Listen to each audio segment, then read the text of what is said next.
Okay, so yeah, I've basically been meaning to catch up with Brainoid for a while. Well, we've been speaking on Discord, or writing to each other on Discord. Brainoid's been putting a bunch of work in. He's kind of taking some time from kind of work at the moment to just pursue things that he wants to do. And Cattenburg is one of those things at the moment, which is great. He's really excited about the project, and yeah, I'm excited too. We've been having chats about what we're trying to work into things at the moment. The first thing I'll say is, with respect, we're not really looking to like, oh, we need to release or we need to get a version out for people. We need to figure out what we want to do with the game first. As much as people's feedback is great, I think we need to come up with a solid idea of what we want to do and then get feedback on that. So all positive ideas and thoughts, or constructive stuff, you're welcome to say, but if we disregard them, that is going to be why. But so Brain has been working on a couple of builds, and the main thing that we're trying to get with this now is fine-tune some of the issues that, or kind of come up with solutions or approaches to try and solve problems that the game has.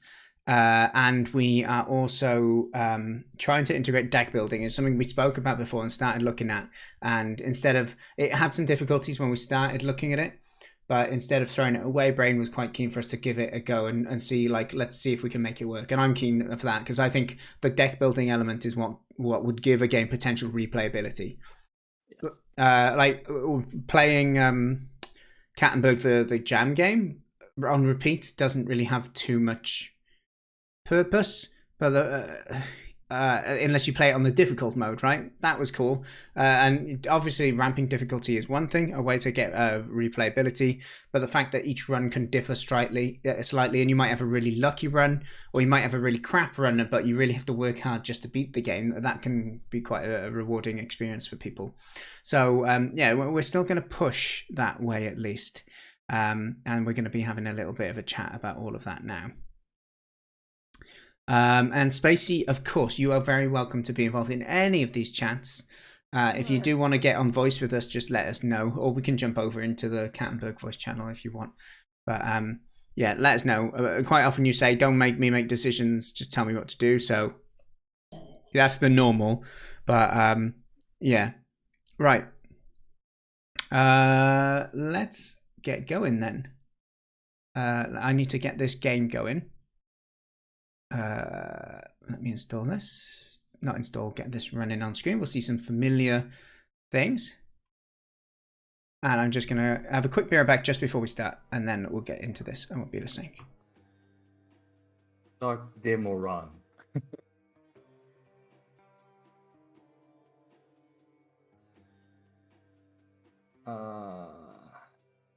Look, we have a header now. With only a single icon, a button. Single button. Which opens...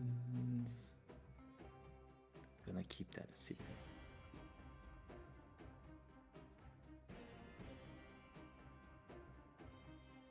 I cannot.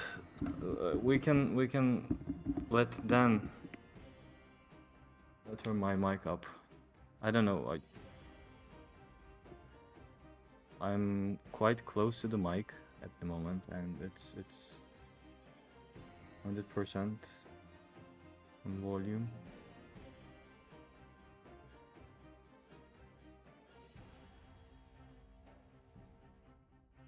Okay, we are back. Hello, mate. Hello. They're telling me to turn my mic up, but it's on 100%. Yeah, I can play with that. No probs. Oh, you're on 200% on my end, but I might be able to change up my general sound. Try talking now. Hello. It's probably a lot louder for everyone. Maybe in the red, I'll take it down to. Sure. I think that should be fine. That's better. There you go. Nice and loud. Okay, so we're starting the demo run. So first thing we'll say, I'm going to be talking aloud a little bit, and maybe I will not actually explain everything to chat. I'll just have a chat with Brainoid, and you guys can listen in. So first thing, Brain, we talked about before that we want this bottom bit is not important anymore, right? Because the characters are on the side at the moment. So this whole bottom bit is kind of useless. Look, you changed the recycle button to look less rubbish. Thank you, mate. Was it annoying you? Kinda, yeah. Yeah, I bet it was. Okay. By the way, before you start, you saw the tooltips, okay? Yeah. Mm. I think that's Um, good. That's good. so you cannot change your deck during a combat, so you can check it right now if you like. This top button, right? I assume. Mhm. Okay. We've got a deck screen. So minimum of 12, max of 24 we've gone with. Okay. These are, I imagine, I can't scroll because I've literally just got, how many is it? 16 cards at the moment, right? Yes. So I can go down to 12.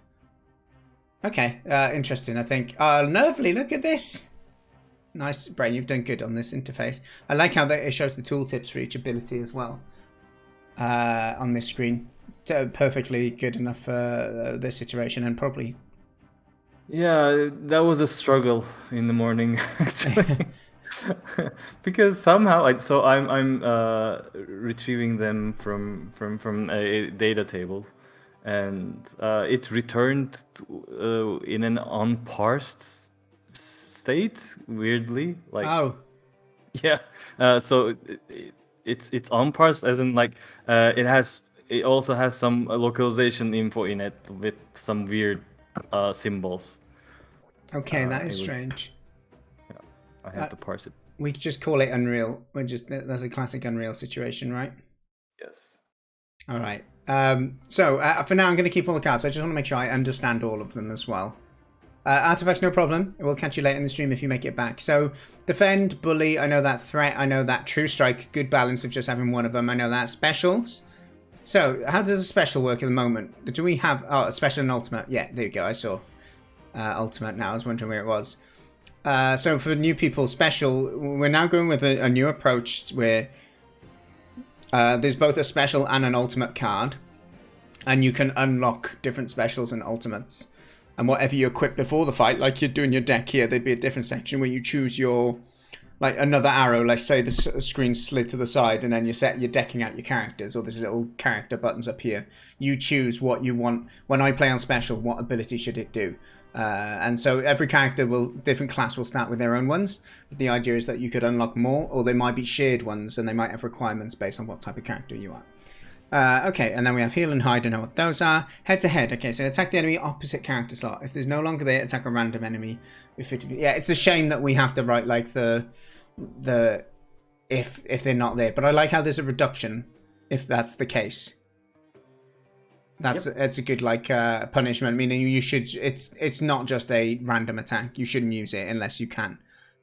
So I like that. Blind attack. So attack a random enemy, and then blind attack. Yeah, we know what that is. So sidestep, swap positions with a targeted ally. That's cool. Where's the costs of these? Yeah, they're not. Yeah, I don't have them there. Yeah, no, they're in the game though, at least, right? Yes, Yeah. I'm not. It's not a criticism. It was more of I can't remember. I forgot where it shows. Approach enemy. Approach an enemy. Oh, it's all in one word. I was like approaching. Emmy. Who's Emmy? So increase power by 3 while... What does it do? I can't see the end of it. Weird that the tooltip thing doesn't work there. Actually, it repositions it. I don't know why. Yeah, in the normal game it does, doesn't it? What does it do then? So increases the power by 3 and lowers the luck by 5, I guess. Ah, okay. Cool. Well, we'll find out in the game. So let's take all of those cards in then. Let's start the demo run. Okay, so we are... Oh, nice. We're full party. So how much AP? We got 11 AP, which feels a lot. So AP at the moment is calculated by wisdom stat, right? Of the top two... The top two wisdom stats from your party are taken.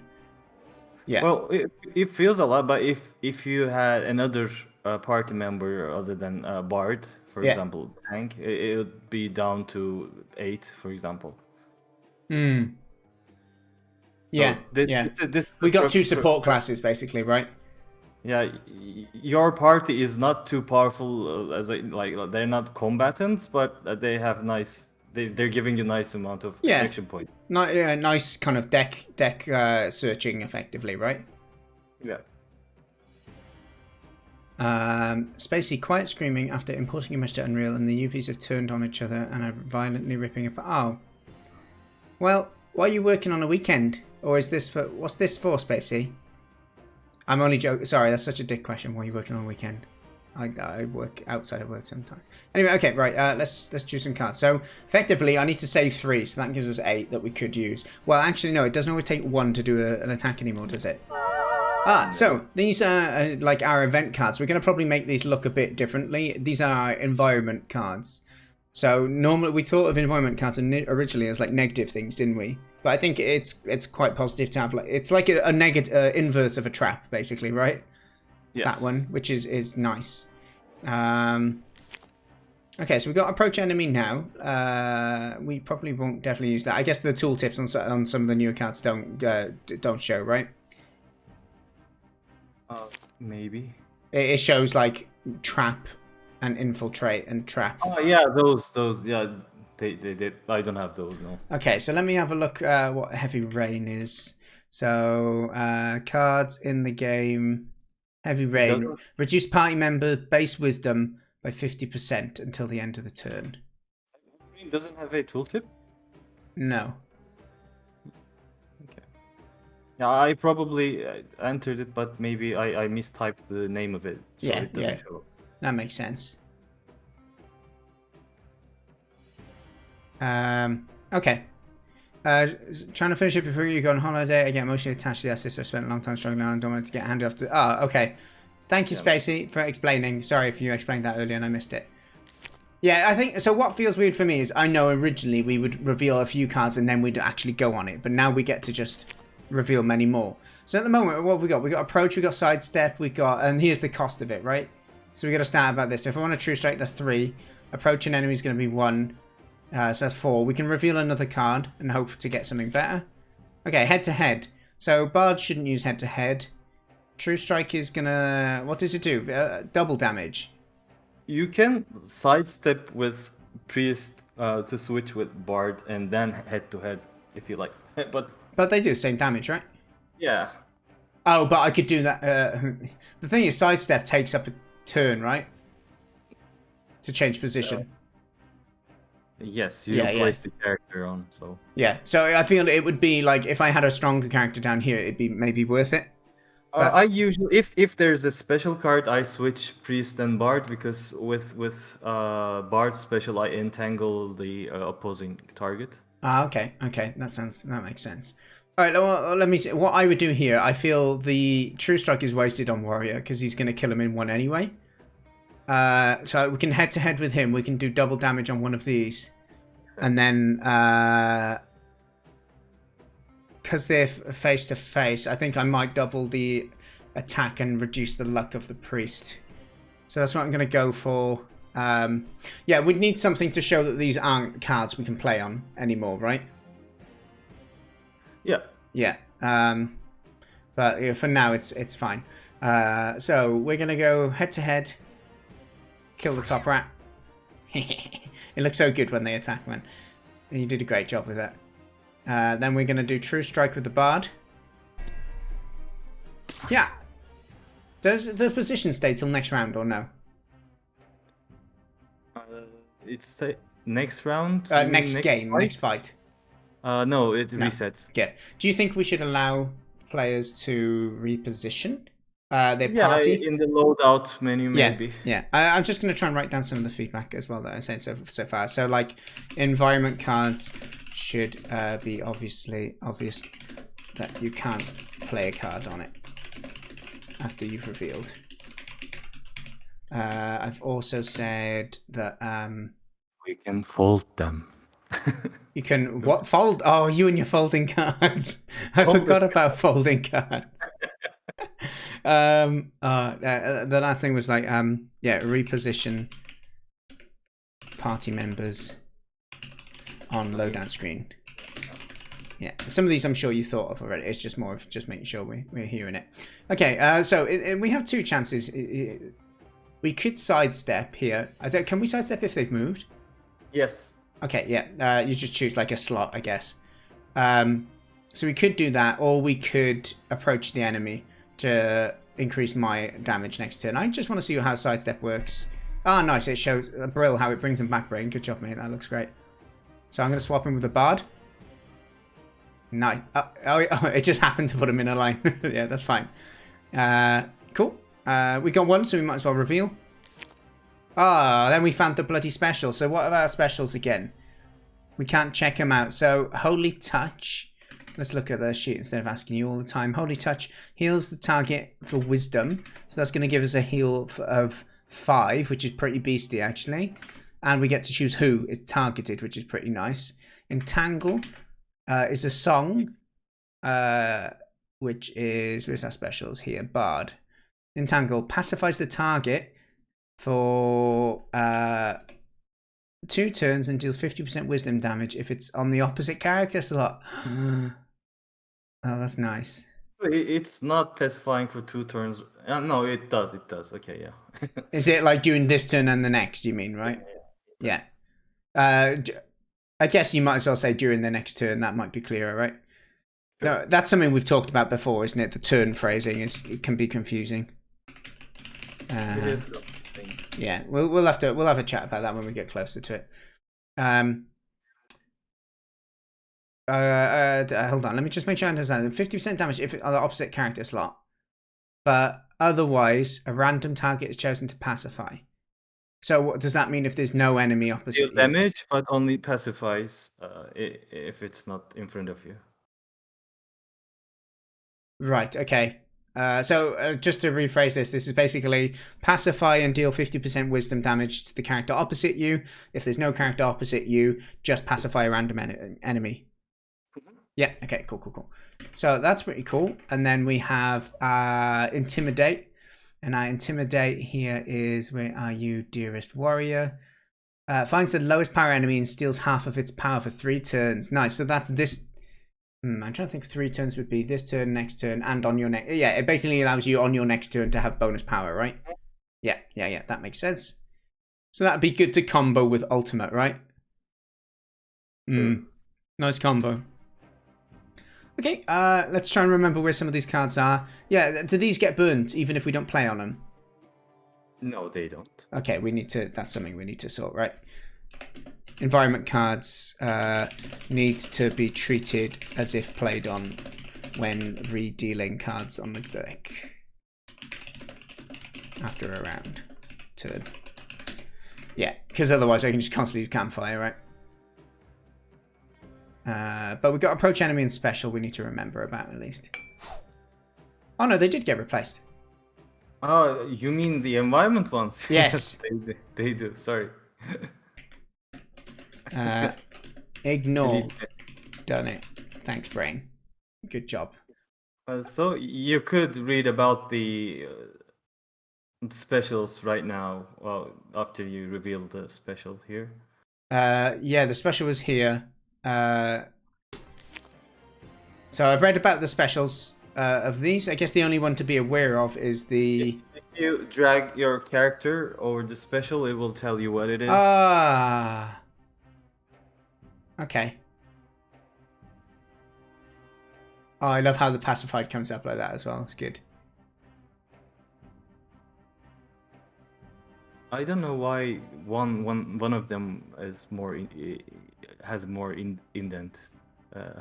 It's weird. It's all good. It's all good. I love how we still have this silly cat cursor thing.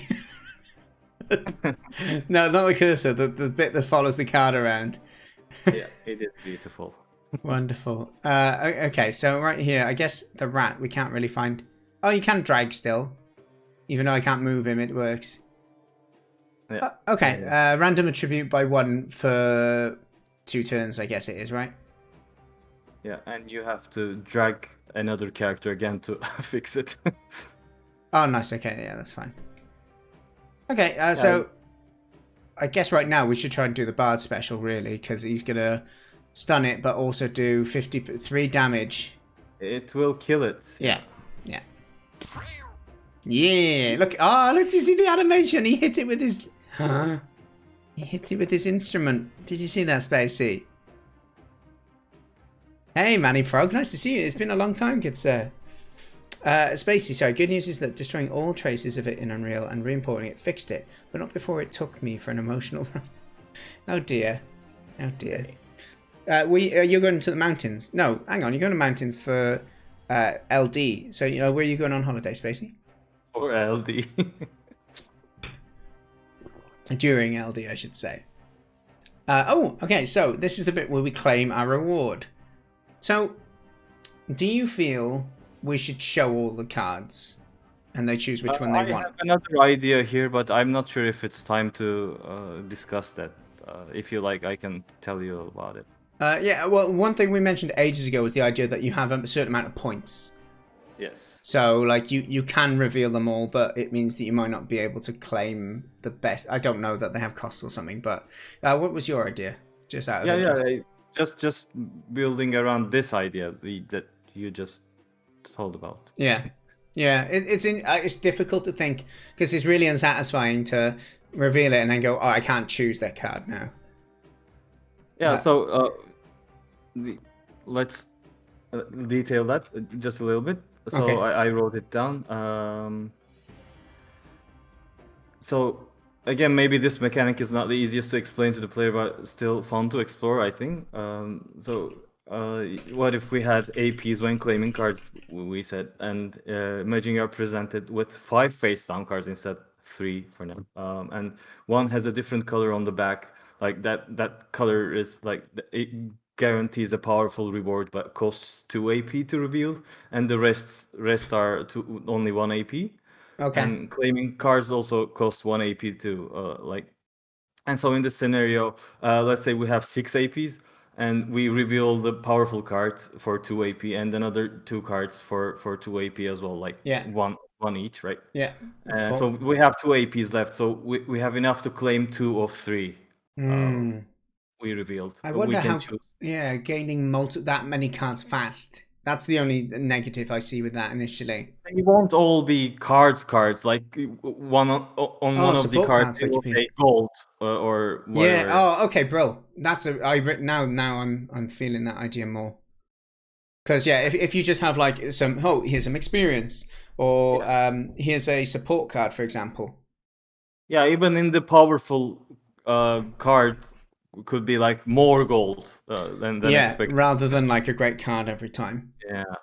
So the other option would be here, like you open the powerful one and two others, right? You could also reveal only 3 cheaper ones and claim all 3 instead. Yeah.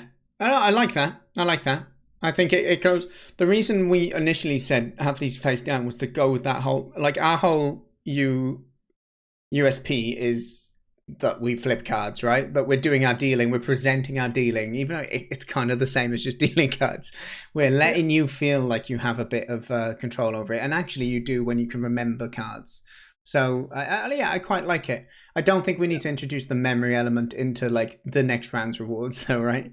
Because that would be a bit much. But no, I quite like that idea actually. It's maybe at the moment we should just go with giving you all face up and you just choose which one you want while we work on the deck building.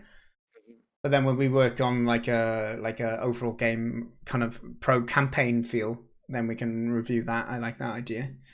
Let me just write that in our chat just to say that Dan likes the idea of rewards being a mix of deck cards and gold or XP or whatever, and a cost to reveal and a cost to claim. So I tried to fix some bugs in the screen so you can actually go back and forth checking your deck and claiming cards. Like, do I need that card? Let me check my deck, like, and go back and okay, I will claim this card.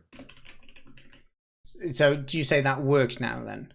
Yeah, it should work. I mean, I had like lots of bugs there. So how does this work now? If I turn it, do I just get that card?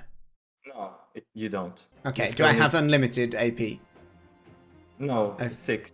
But 6. Okay. Should be enough. So I can turn them all over, right? Yes. And then can I claim multiple? No, only one. Bro, that sounds good to me. So our choices. This is the bit I loved about Slay the Spire, is when you're like, I got 3 cards. They're all new things. I mean, 2 of them are the same, but shut up.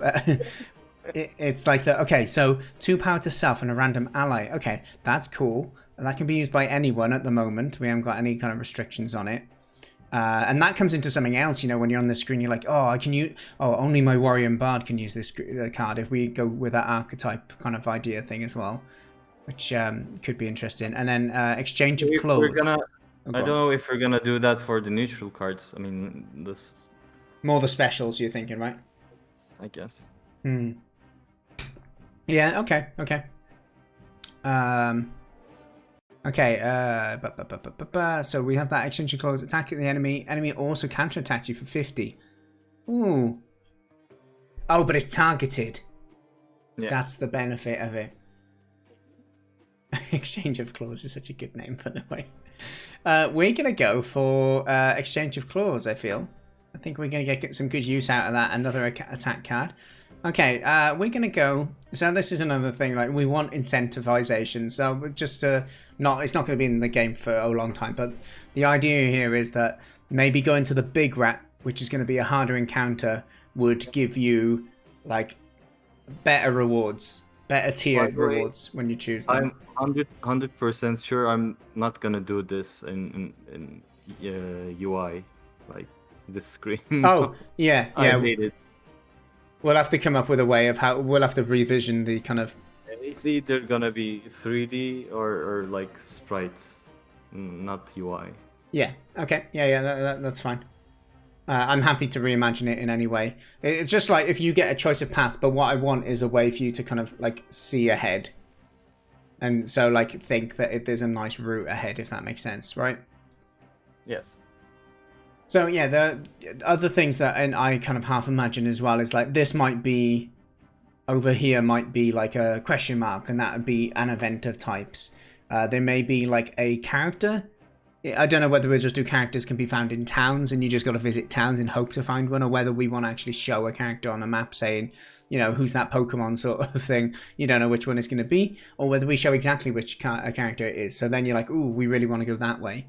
That's the sort of ideas like we're leaning towards, at least with that. But okay, let's go.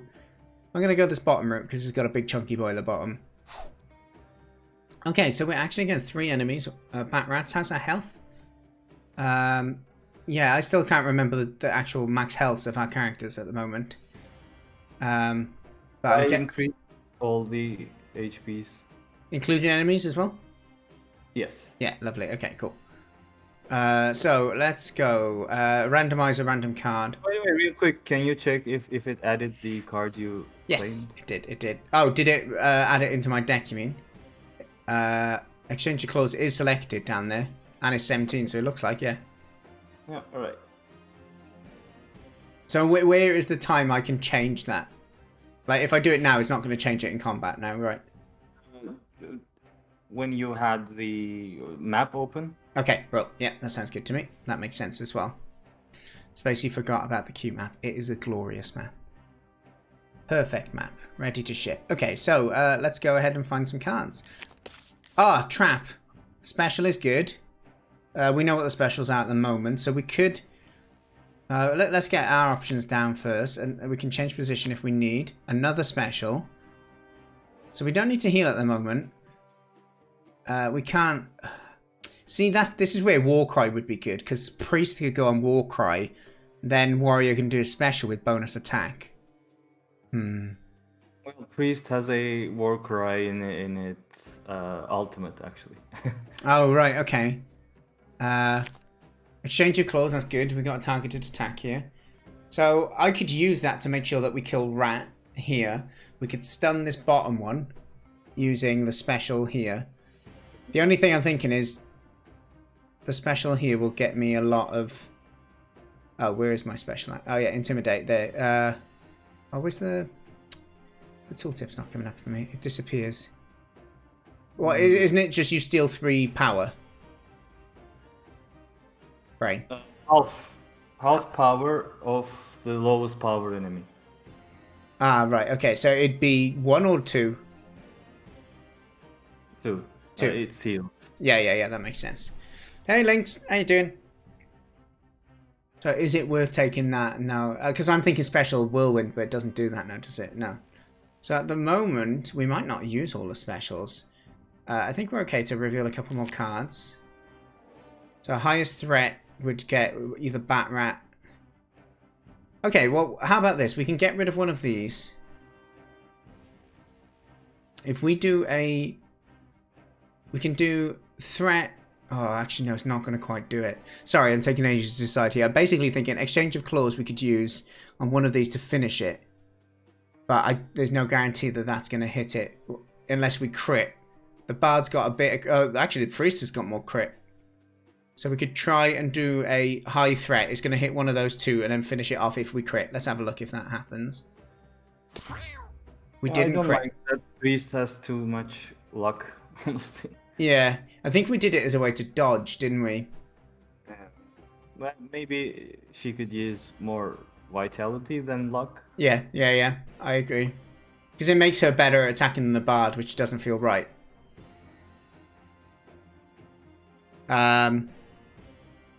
Okay, so that didn't go to plan. We can still stun this bottom one so it doesn't do anything though, which is good. So let's go ahead and stun you. Pacified. Look at the little baby icon. Are we going to do like a resistance to repeat pacifies like you've done with the repeat hides, do you think? Repeat that sentence. Sorry. Yeah, no problem, no problem. So, you know, before with hiding, we talked about the idea of making it so that you can't hide multiple times in a row. Yeah, that works at the moment. Yeah, should we do something similar for pacify? So, like, you can't continually pacify an enemy. Or there's a chance that you... Or, like, they get a resistance sort of thing. Because I feel with enough specials in your deck, you can just stun lock certain enemies. But maybe that's fun. Maybe only on the bosses. They get into a state that you cannot stun them anymore. Yeah, okay. Yeah, that sounds fine. Okay, so what have we got? We got one more action left. I can kill... Oh, yeah, that's great, actually. That's worked perfectly. We can kill this one without exchange of claws. We're going to take 2 damage, but... That's fine. I'm down with that. He's got loads of health anyway. Let's check out a couple of cards. Oh, ultimate. We got our first ultimate card. Okay, and we've got a special we need to remember down there. Ultimate and special. I feel I'm revealing so many cards that the support cards feel a little less like, oh, I want to use one, but I guess they're more for emergency situations. Oh. What did the rat just do? Did he ultimate me? He did, didn't he?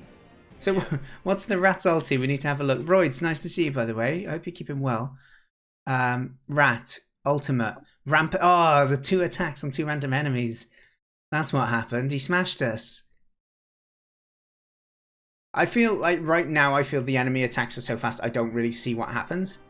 So, I like, you know how in like Hearthstone and that you can replay the moves or something like that? Eventually, something like that could be useful. Or we slow it down, and then you can tick an option to do like fast plays or something like that. Yep. But okay. So our ultimate is gone. I don't know if our special went. Yeah, we still got special here. Oh, sidestep still here? Okay, so let's go ahead and...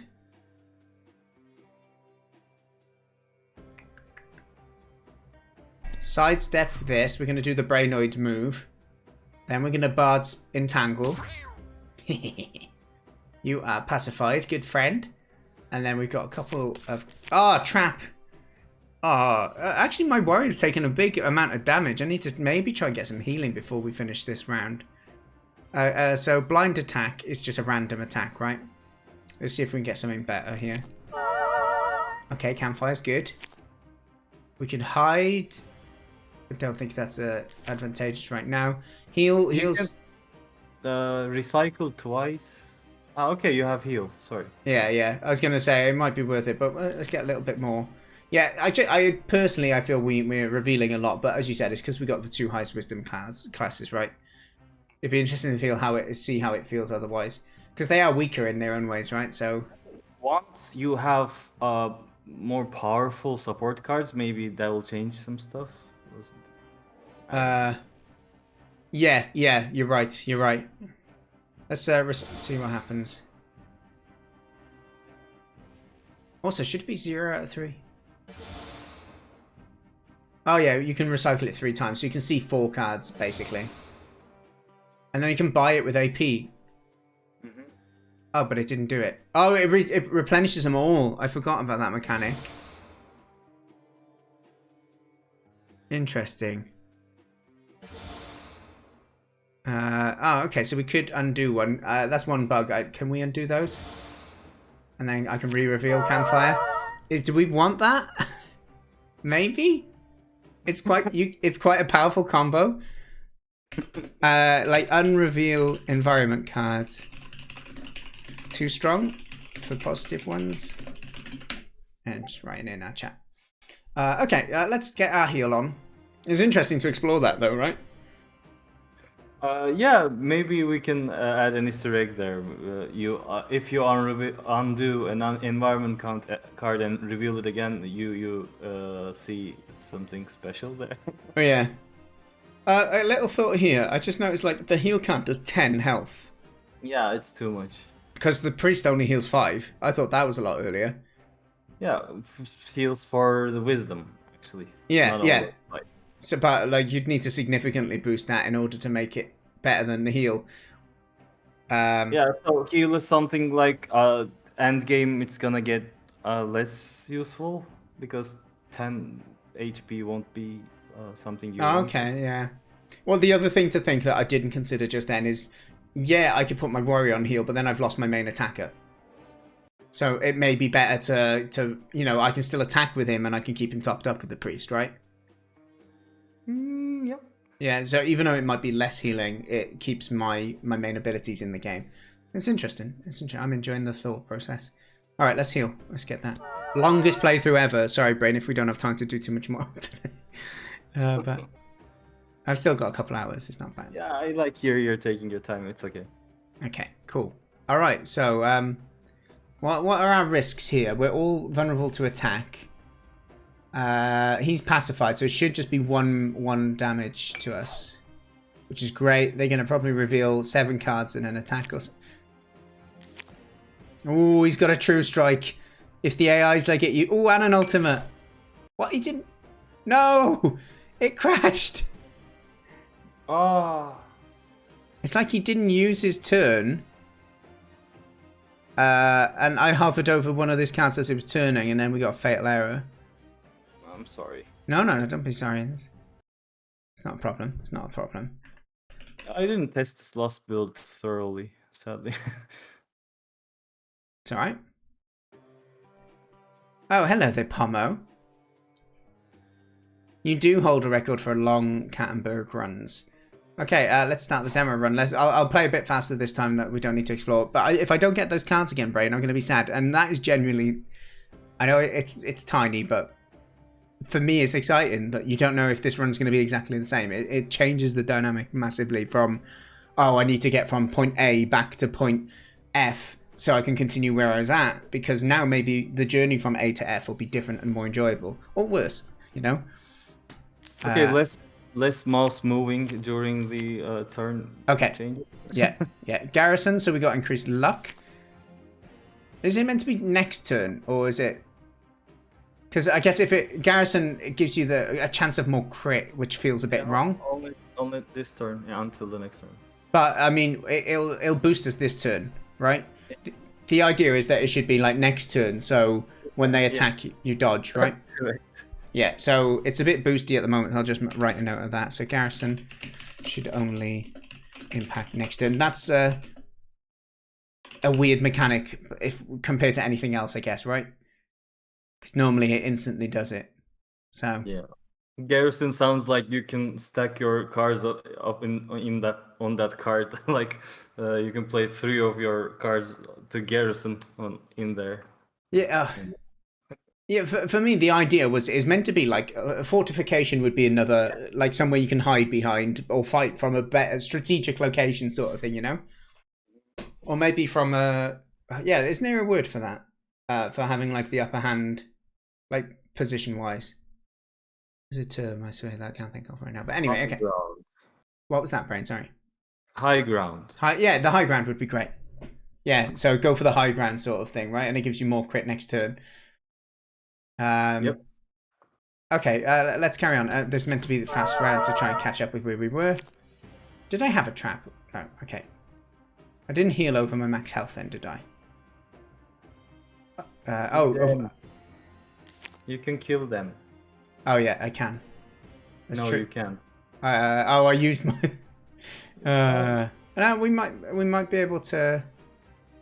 No, we can't. Alright, that's fine.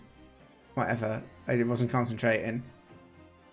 Bully. We'll go for... Oh, did I crit as well? Oh, we got increased luck, though, so... Maybe. No. How dare you. And then I guess our special... Oh! I did the wrong order, really, I think. Yeah. I know I wouldn't have been able to do a special on it with him anyway, right? No. So I guess I will just approach the enemy. Oh, did it do it? Yeah, it's done it. So I've got more attack for next turn, and he's got no luck now. Uh-oh, casual bite is revealed. I need to put less mouse. Okay, yeah. He's defending. Can I do his ability?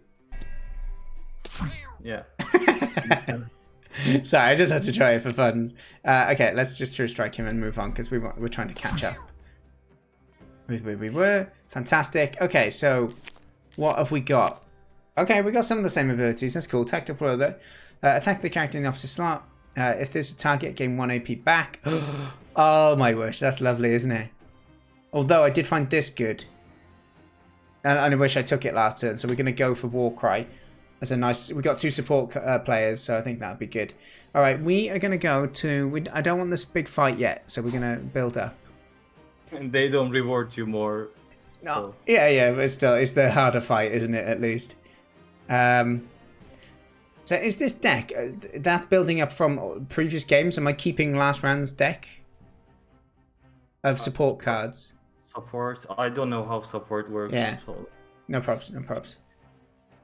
Okay, let's reveal some cards. Oh, great. We're in the rain, but we've got Ultimate. Ultimate is good. That means we can do that. If we can find Warcry with Ultimate,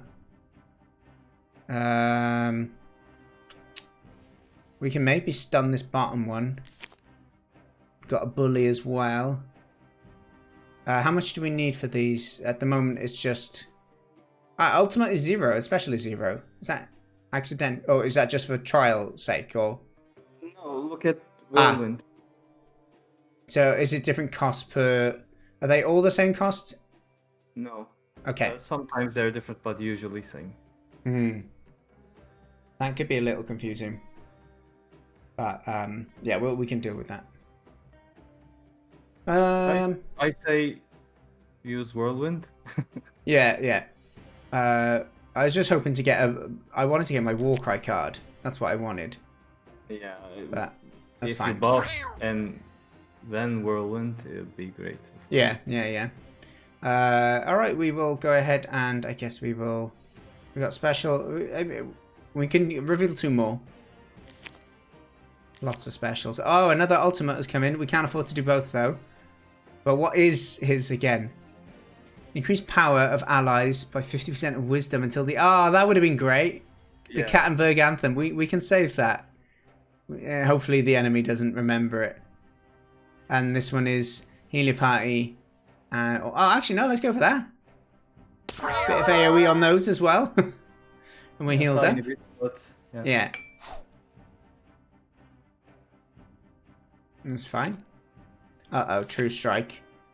Head to head. Okay, so gone for casual bite. Oh, and he's lost some wisdom.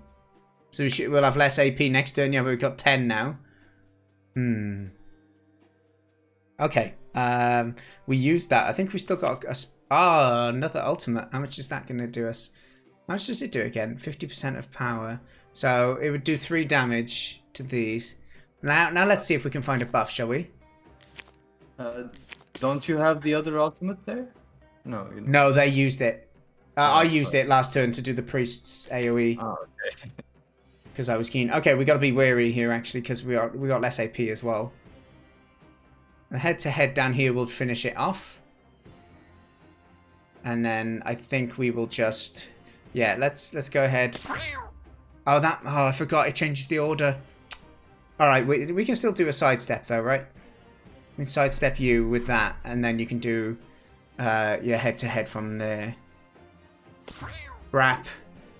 Like that. I love the animation on the bard, by the way. It's so good. I like all the animations. Yes, yes. I saw the priest one before and I liked it, but it's the first time I've noticed the bards. But I think Bard's hurt animation is my favorite one. Yeah, I need to notice it. I haven't properly noticed it actually. Has the luck just not?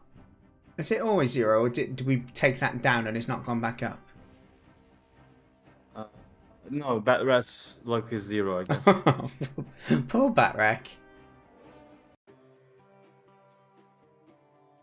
Thank you, Artifacts. I don't know if we'll make 1 million, but if we can make a game that we like and that other people can enjoy, that's all that really matters, isn't it? Well, I say that, I'm sure Brain would enjoy making... Okay, speed run, come on. Oh, sorry, speed run. We've only got 1 enemy to go, so let's go ahead and just do Bard, you can finish him off. Okay, what cards have we got? Exchange of Claws, we know that one. What's this one? So lowest HP ally hides behind the character for 2 turns. So that's a good way to save. I feel like we don't need that yet. We might need it later. Surprising formation. Shuffle ally slots and add 2... Ooh. Okay, that can be interesting. I think what will be interesting is if, say, like, we have an enemy where they're very much a lane attack enemy. Where... Because at the moment, we can't really... You don't preemptively move to avoid the enemies, right? Because you don't know what they're going to reveal. But if we know this character only attacks in a straight line with his special and his ultimate, then it makes you want to change lane preemptively. So I'm just going to make a note of that. Enemy, that special, and it doesn't have to be one of the rats, but special and ultimate is lane-based to make players think about defensive positioning. Unret is lane-based, I guess. Yeah, what the unrat? Let me have a... The unrat is our steals 2 wisdom from the opposite and attack the target enemy doing... Okay, yeah, if the... Yeah, if both of them were, I think it would be more so, yeah. But still, yeah, it's a part of it. Okay, well, I think we're going to go first. How long do we have 2 luck for? We'll find out. We'll find out. Okay, we'll go for a harder fight.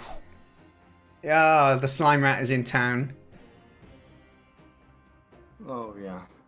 Oh, he reduces luck as well. Interesting. Do you also feel that we should there be a mechanic for who goes first? Yeah, but we had that mechanic. Oh yeah, we did, didn't you? Whether you run away or not. Yeah, I'm just trying to think whether that could be a decision you take when choosing where to go next. Like, chance of going first might be on the node or something. I'm purely thinking it feels best when you go first, because it's not fun if you start a game and you get killed in that turn and there's nothing you could have done. Yeah. So I think going first does feel better, but you add chance that enemy goes first on some nodes, but maybe like a better reward or something for it, you know. Coleslaw, it's good to see you, by the way, and Pomo, I'm glad you're enjoying Batrat. Right, we've got head to head. Let's reveal some cards. Oh, crikey. The heavy rain's so annoying. I don't know if it feels... I like the environmental cards, but when you're exploring a lot of cards, you can't help but come across it sometimes. Which is obviously the point. I'm just wondering...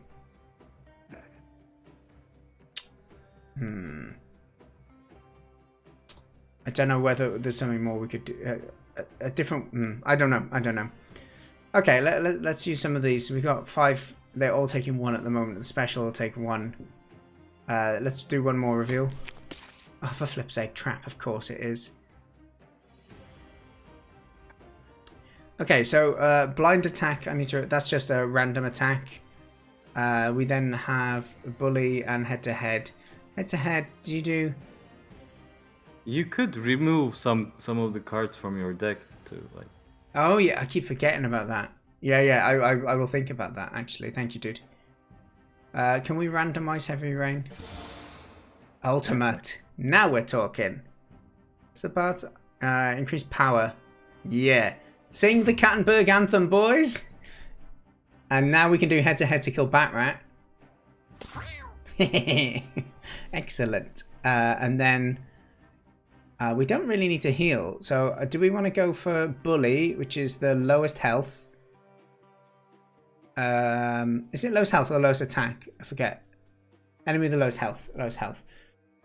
So, yeah, I mean, it's not going to kill it, though.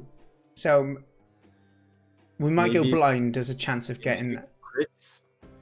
If it crits, yeah, but look at my 2 dodge. Yeah, let's try it. Oh, it didn't.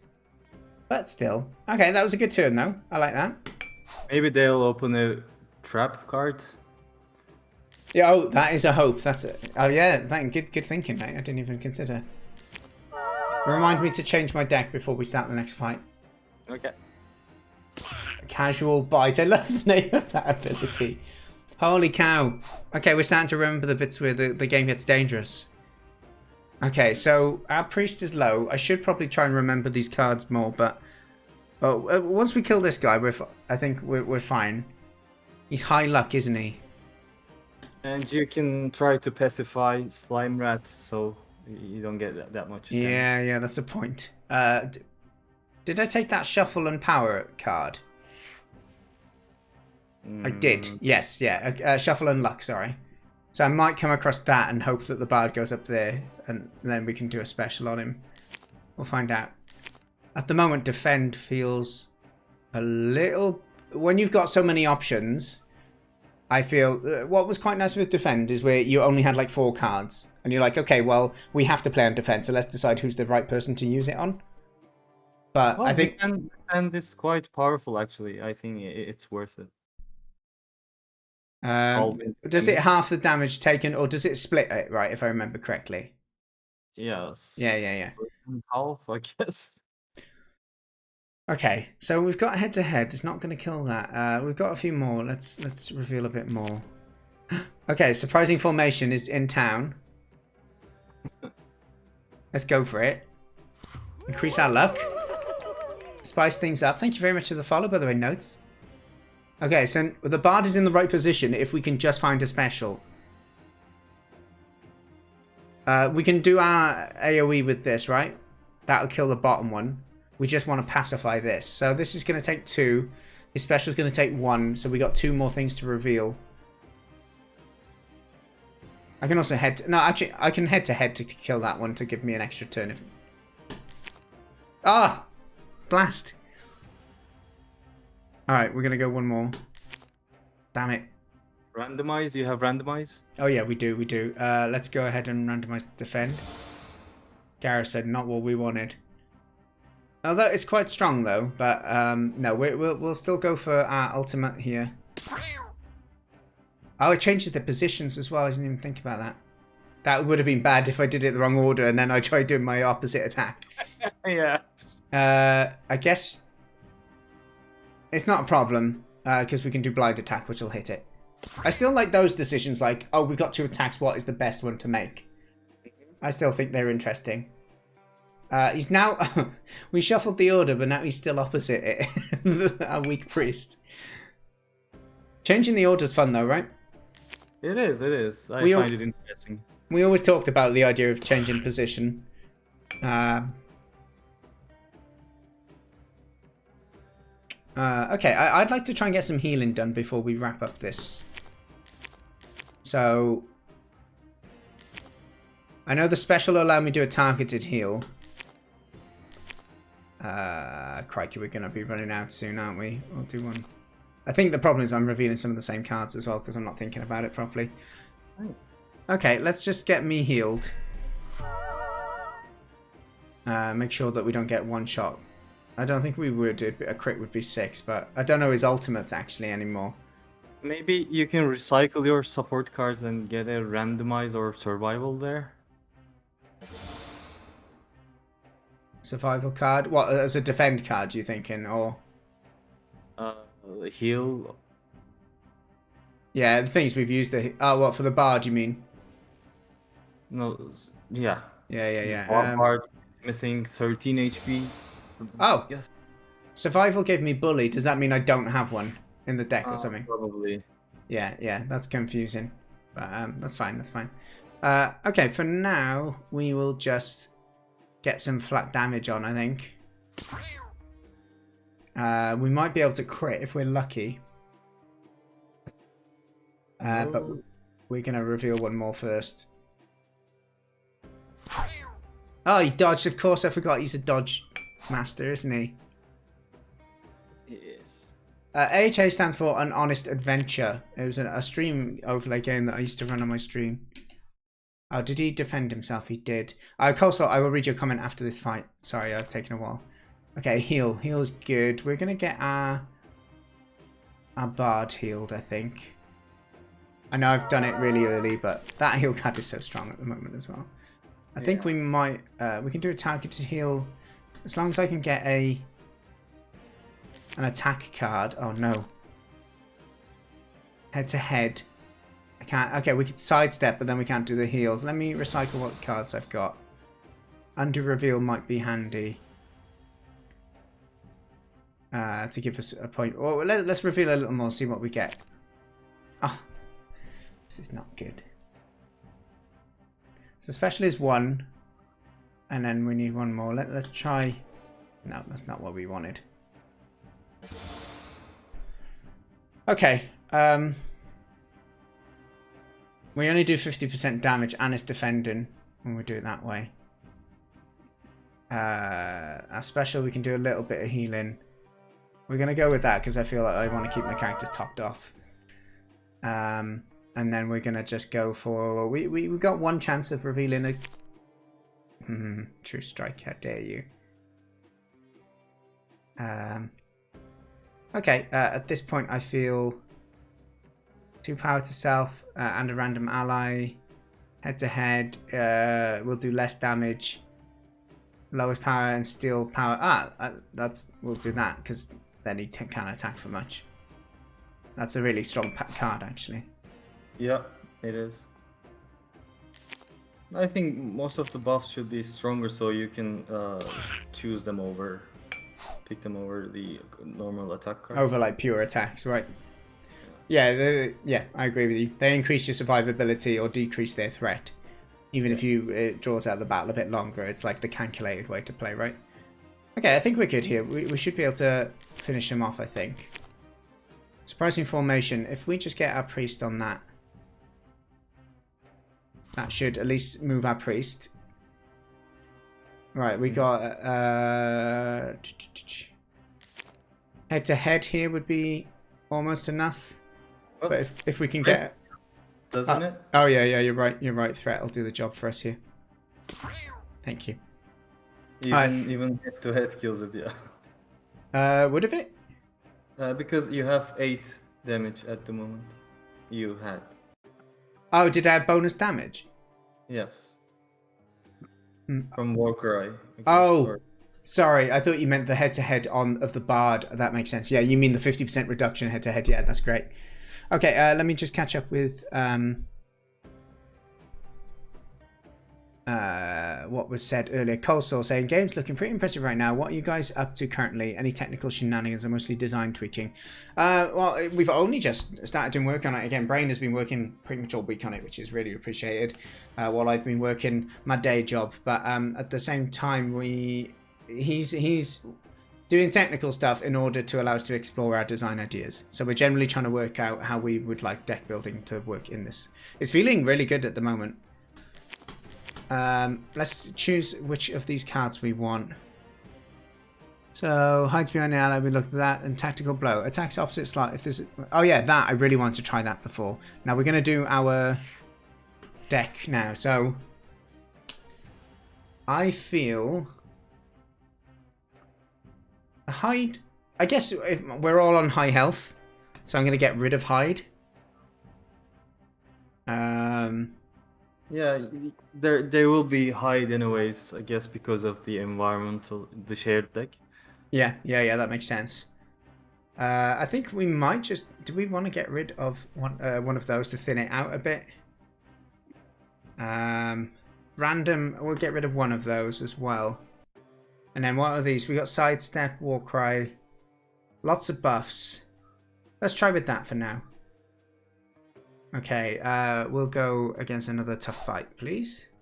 The Conflagrats. Haven't seen these cuties for a while. Okay, so let me just learn a little bit about the Conflagrat's abilities. So the Conflagrat is these two columns here. So Scorch burns the target for 3 turns. So burn is a... Do you want to remind me how that mechanic works? And for chat? 25% increased damage on that target. Oh, so if they burned, you do more additional damage to it, right? For this turn and next turn, I guess. Or, well, next turn, basically, yes. Right? Okay. And then deals 50% wisdom damage if it's the opposite character. Otherwise, random target is chosen to burn only. Okay, so they kind of really need to focus on the one opposite for that to be good. And then smell the ashes. Smell of the ashes. This attacks the all burn targets, dealing wisdom damage. If no burn target is available, burns all enemies for turns, for whatever turns, okay. Probably 3, I guess, right? We could even do 5. Give them 2 turns with it up, since it's the... Although it is all. Yeah, I wasn't sure how strong is a 25% increased damage to the target, so yeah. Yeah, part of me feels maybe it'd be nice to... this to last for extra as well, you know? If you can cleanse it, because at the moment it basically just means next turn you've got to hopefully get... I agree. I think most of the durations should be longer. So, oh my god, we scored an amazing goal. Most of the debuffs should be longer, so you make use of the cleanse and purge cards.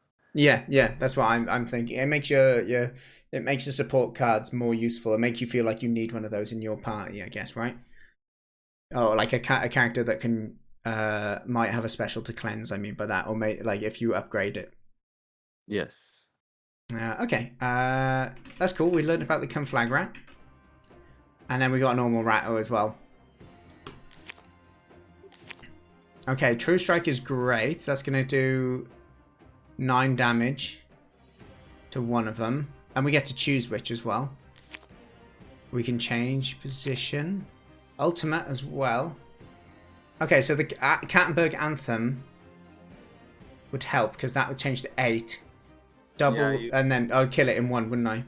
Yes. All right, we're gonna go for that combo. Cattenburg Anthem followed by the True Strike right on the Conflagrat. Goodbye. That was lovely. And then let's see what. Is that how many turns does it? Yeah, we'll find out how long we get the 2 luck for here. Now you see, actually, you revealed only 4 cards, 5 cards, and. Oh, because I used the special. Yeah, you're right. I think it's fair. Yeah. So. If we're having such a range of like 1 to 3 points per ability, then yes, I agree with you. Okay. That felt more good. I had limited options, but it was good. But I could reveal more and do less cool combos. I guess that's yeah. Okay. That's always the part of the strategy. Let's go ahead.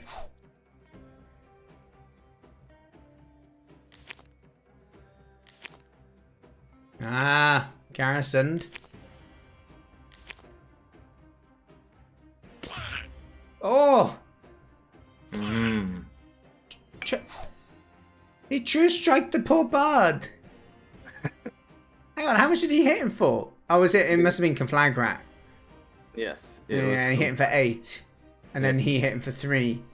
Yeah. Oh my gosh. Alright, we need some healing. I can't remember any healing cards being here, but we used these 3, I think. So let's get some fresh cards. That's quite a good one because it gives you a bit of AP back. Ultimate here would be really nice to get some healing, right? Possibly. How much healing do we get from it again? Let's have a look at the spreadsheet. Holy 40% wisdom. So 40% wisdom would be rounded up, I'd assume. Actually, it doesn't matter. 40% is 2. So we would heal all for 2. I guess that it feels a little weak. Yeah, I guess so. Yeah. Just going to put a note of that.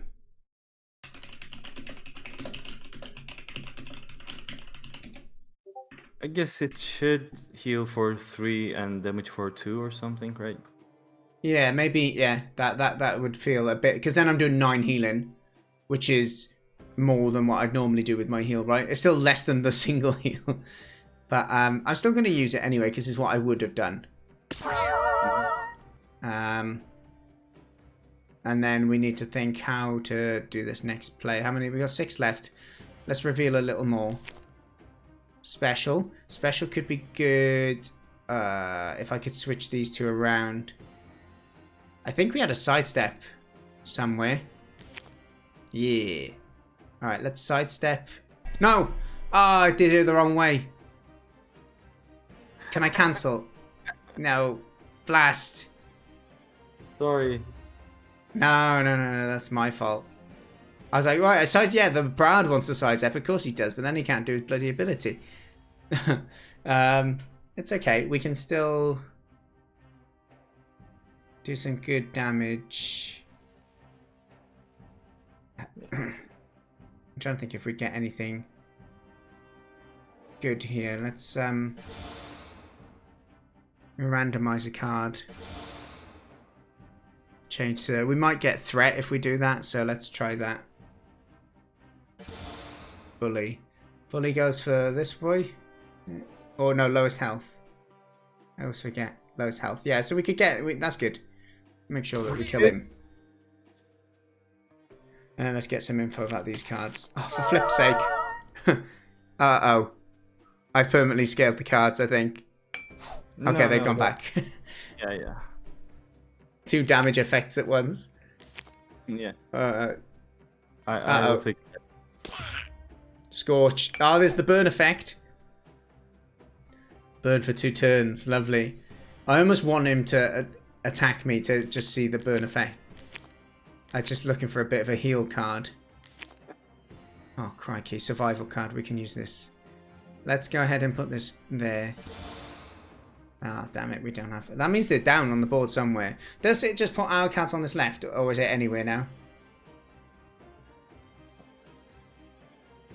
Do you remember that, like, our cards used to go on the left side and theirs on the right? Does that still happen, Brainerd? No. No, okay, cool. Oh, heavy rain as well. That is not... Well, it should put out the burn effect, right? Okay, we've actually got to do stuff here. So, I guess we just want to kill that. We can do our special. Have we got special? Oh, we haven't even got our bloody special. Okay, well, we can still do the Cattenburg Anthem. That should give us enough to kill. If we do tactical... Yeah, that will still kill that. And then we can go for the lowest and biggest threat with that. I just didn't get to heal. Priest hit for 8 damage then. Okay. Attack the lowest luck target, dealing power plus difference in luck. Ooh!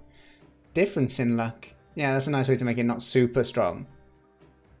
That's a rogue card if I've seen one. Sneak. Hide and get 2 damage before... Oh, that's... I like that. Sneak is such a lovely little improvement on hide, isn't it? Yes.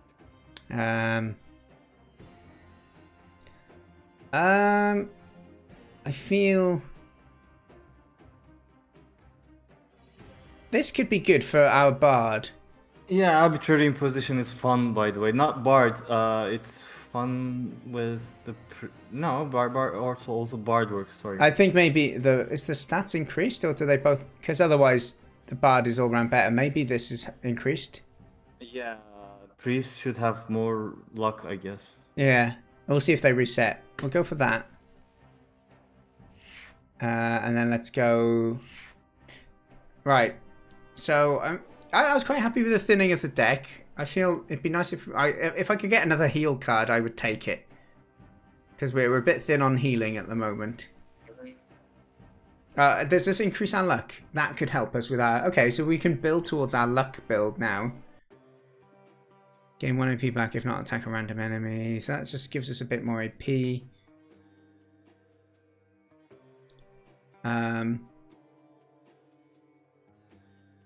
Right, we are quite low on health still, so the hide might come in handy. I'm going to add that back in. Let's go. Hard fight? Or easy fight ready for Mobius?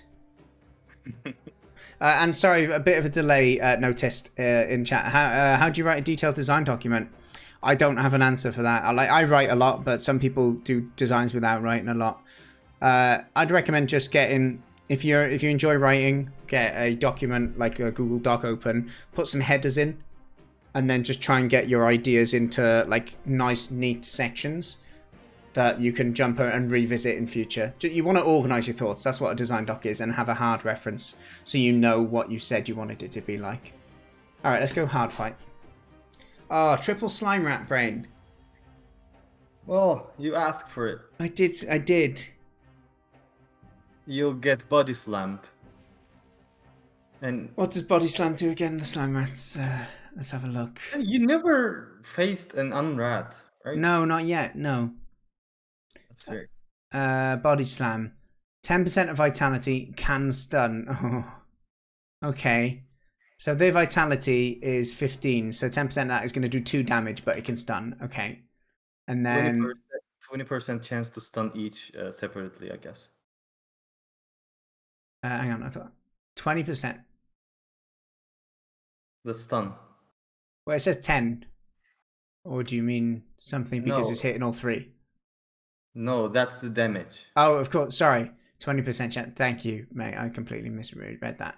And then the other thing they can do is menacing scratch. Attack target enemy 50% power and apply 2 poison. Ooh, poison. All right. This is going to be a tough one. Let's get revealing. This could be useful, Garrison. True Strike is nice here as well. You need to get your bard healed, right? Yeah, that's what I'm thinking, Garrison. Doesn't that increase luck so you can maybe dodge, you know? I feel like their luck is really... Yeah, something's happened with their luck. But only this turn, so it doesn't work as promised. Oh, it only does it this turn. It doesn't do next turn too. Yeah, sadly, I will fix that.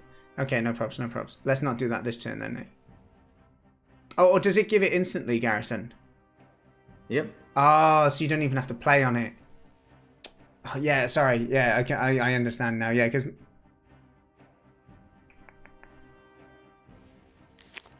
Oh, oh, it took us down to 3. Interesting. Does it reduce base rather than your... Halves. Oh, it halves. Rain halves. Wow. Nasty. Nasty it is. It is. Okay, True Strike. I feel we've got to go True Strike and make the most of it. Let's see where our random hits go first. So, head to head, we could go down here. And we got a threat. That, yeah, it's... Oh, this is a tough one. The head-to-head can be useful, but we just need to do a threat, I guess. It's going to choose a random one. So we can't head-to-head up there because our dearest True Striker's up there. We can blind attack it.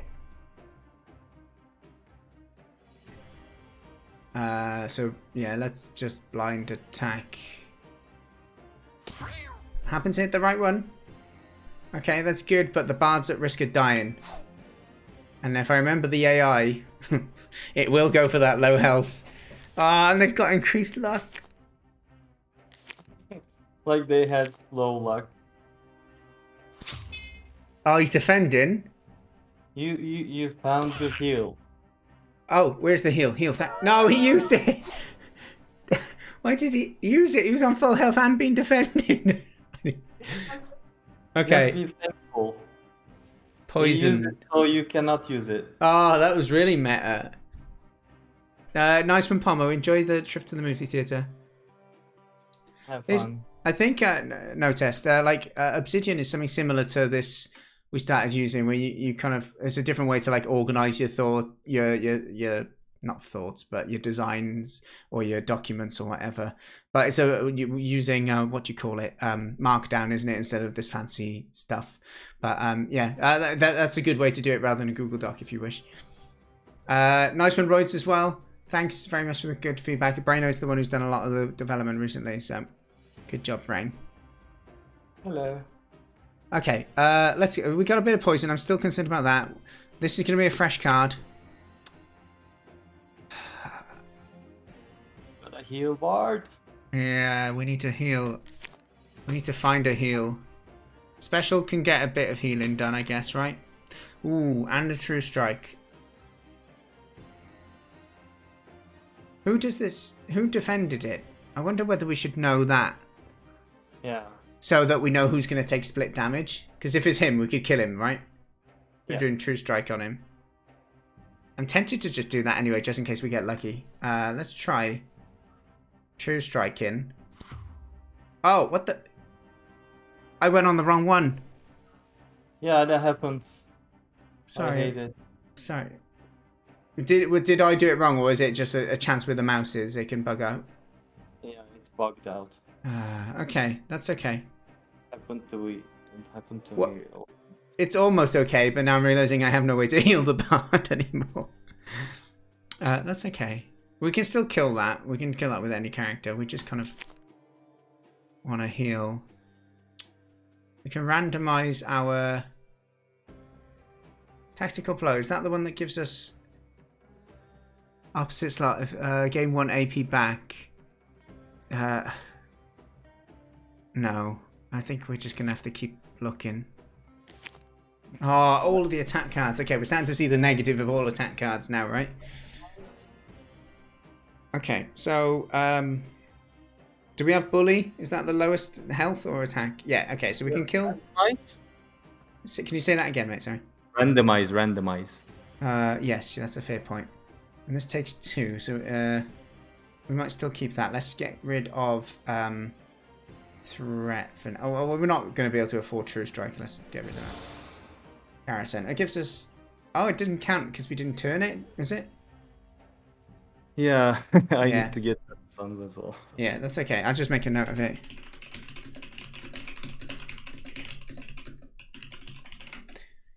That's fine. Okay, so I think what we're gonna do here is we're gonna just at least kill this one.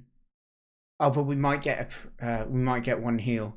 We need or a special. We need to do one more turn, I guess. Okay, that is. Will it kill it? Holy Rain. What's the? Or does it do 1 damage? I can't remember. Probably 1, but Yeah. you should heal no matter what. Because it give us 2. You mean, yeah? Yeah. Okay, let's go for it. Oh, they can dodge as well. What about that? Oh, we managed to. It did kill it, actually. Maybe it crit? No, it was defending the other one. Oh, so it took 1 damage from here and then split 1 damage.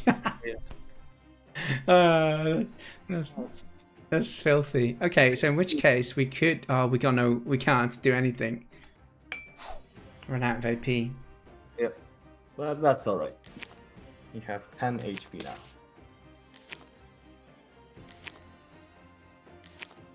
It's funny how long the game can take when you're really thinking about it, isn't it? Uh-oh. Yeah. I'm surprised with your thought process. Oh, another poison. Yeah, I guess it'd be nice to have like a poison round where the poison actually ticks and you can notice it. If that make like a phase where it comes and does a damage, and then your turn starts. Yeah. Okay. So again, we are looking for a heal, but they're both on high health here as well. So this again was this lowest luck target, so it could be either of them. We might get a buff to luck at some point as well. Ultimate here is decent. Well, actually, it's not that great at the moment, other than maybe that. the bard on it. Garrison is good. That makes arbitrary position stronger. Health. With garrison. Heavy rain just shafted us. Ah. Okay, that makes arbitrary position almost pointless. So, how much? Actually, is it?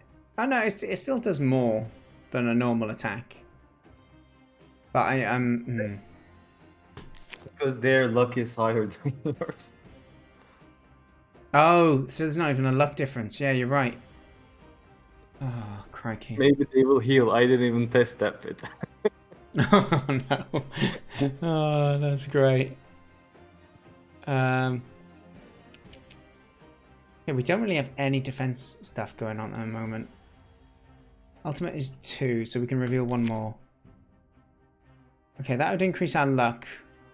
But we're really struggling here, right? We can hope we got no more attack cards. Oh, it did get True Strike though, which is positive. So I could True Strike one of them. And then I might be able to head that one to finish it.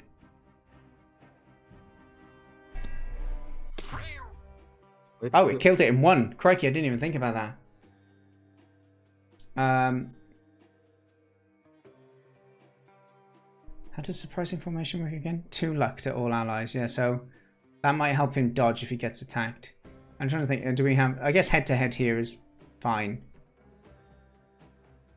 but it's just a normal attack. It's either that or surprising formation. Or Holy Rain. I can't. Oh, okay. I can't. Yeah. Two, right? I think I'm gonna do surprising formation at this point.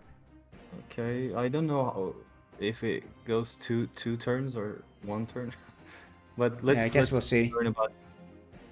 Okay, so 5. Let's press enter. I think it stayed there. The poison hit. I saw that.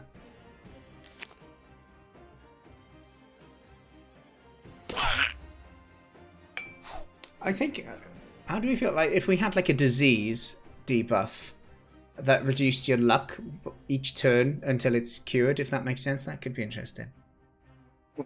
It's too similar to Infected, I guess. But What does infected do again? Is it it takes? Yeah, we can change it. So when you play a card, it takes the damage. Ah, yeah. No, that is good. Yeah, I was just thinking of so it kind of has a bit of a like. I guess the effect.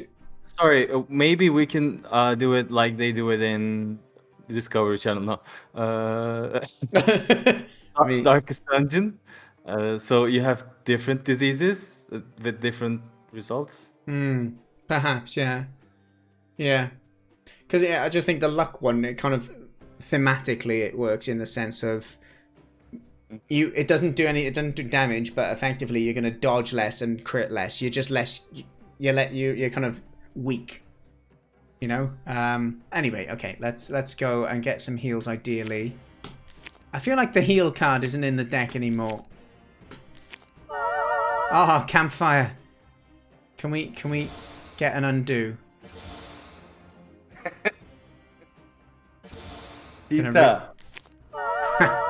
It's the meta. It's not cheating. It's tactical. True Strike would do a lot of damage to it. True Strike would be 9, and then we need a little bit more. Oh, we got Ultimate as well. Yeah, Bard Ultimate. And yeah, the combo. Have we got anything else we can do before? True Strike is 3. No, not really. Yeah, let's just go for it. Yeah, and then 4. Strong. Okay, it's Mobius time, right? It is. Ooh, Lucky Strike. Attack with luck instead of power. That's great for both our priest and our bard. I feel that is the go-to card here. Okay, before Mobius, we need to think. I feel we've got plenty of attack cards, so I'm not missing... Oh! I didn't get rid of both Bully and Threat. But now they're gone? Maybe. I don't know. Yeah, so I unticked one of these. Of each, basically. I had it like that, but it's since kind of unticked them. It might be a UI bug. It could be, or yeah, but it's all good. Okay, so we got luck here, luck here. A bit of, yeah, that's good for fishing.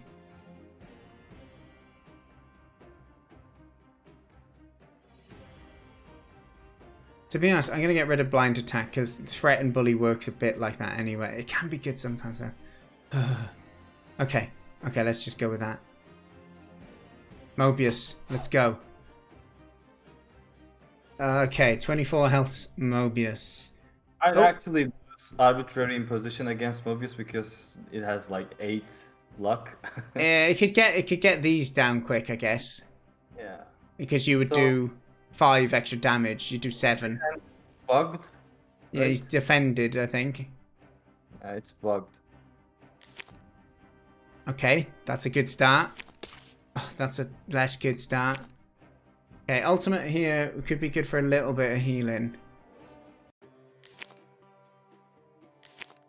Okay, average position. So this is going to do difference in luck. So I can definitely do... I could one-shot with that, I guess, right? Mm-hmm. I think we should probably heal on the ultimate here. Nice. Is it a random target? It does. No, the lowest... Oh, so it's one of those it would do. That's cool. That's all good. We can kill that in one shot if we could get any attack ability onto that. To heal as well, though. It's 3, yeah. But we don't have... I guess all we got is head-to-head. Yeah, it might, I think we'll do that. We'll wholly... Oh, it's only 2, actually. So we do have... We can reveal 1 more. Special. That gives us a more direct heal. And then we can do... ultimate, maybe, on these. No, we can't. We can't do both. Can't do both. Okay. This is going to be 1. I think we'll do that. Holy touch. Bard. Get a bit of heal back. I like the... You look at the extra art you've done, Brain. For these little animations. They're great. So, yeah, we can just reveal 1 more. Threat. Highest threat is going to be that. Head-to-head is going to be that. Did you pay attention to Bard's hurt animation? Not yet, no. Oh, he dodged. He dodged. Okay, that's fine. He can not one-shot it, but well, he will actually if he crits. Yeah. Your strike coming. Oh, no. He's got Lucky Strike. That's the thing, the good cards you pick, the enemies can use. There's something horrible about that. Okay, you gotta be careful about it. Okay, good. He went for that. What did he... If it's too horrible, we can return to the territorial stuff. Yeah, yeah. I feel almost like we could get more cards on the table, but I feel that it wouldn't look as good. So Mobius chose to switch position, which I will take. It's just random. Okay, our special here will allow again to do a bit more healing. I think I'm going to go straight for that, heal myself. And then we're going to go... Bully would be good to kill that one. I know I'm doing it. Oh, my attack is lower. Who lowered my attack? Oh, you, when you hit me. You took my stat down by 1, you jerk. Oh, I feel a fool. Alright, well... Let's explore.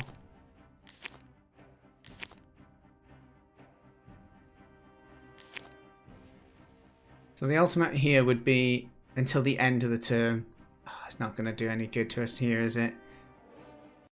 So could mess up the formation, give us an extra thing for 4 turns. Yeah, we're going for Warcry. Yeah. Get a bit more info. So we got an ultimate here we need to remember.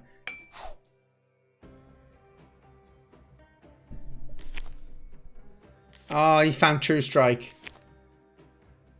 That will kill the Bard. He's going to kill our Bard, isn't he? Oh! Where's the revive ability? And we saw the hurt animation. Oh, I missed. Do you know what? Reviving actually can make sense now if it was a priest ultimate, because it's really strong, but it's rarely used. And you'd have to. It'd be one that you unlock that you choose to take, but you can only use it in the combat. It could be the only 4 costing ability. I'm trying to. It also needs to be. I think it would make more sense if you could only use it in that fight. Like after that fight, you can't use it next round if he's dead. So you have to use it that fight to bring him back. Oh. So it's very situational, but it's a strong. It's really strong to be able to do it, right? Okay. Well, it's weird that it's useless if no one is dead. Maybe we can find another use for that case. I kind of like it though, because it balances it in a way. Like you take it for that reason, and it nerfs their general utility a bit, you know. What did Lucky Strike do? Attack with luck instead. That's quite good. Warcry gives 2 power to self and random ally. I think we've already got that. Right, so we just need something small to kill the... any attack would be good. Oh, and we've lost AP now as well with that. Head to head would give us an attack on that. And then Lucky Strike. Do I get to choose who? No, on the... I think... What's the Lucky Strike? Is it on the... Strike is targeted, that's Targeted. why it's costing 2 AP. Okay. You know what, for now, we're going to just go head to head, take 8 off of you. If we finish you off...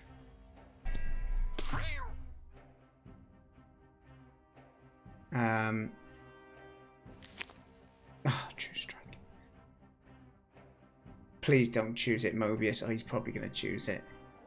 Let's just get rid of it. Not going to get us. Not this time. Not gonna get us.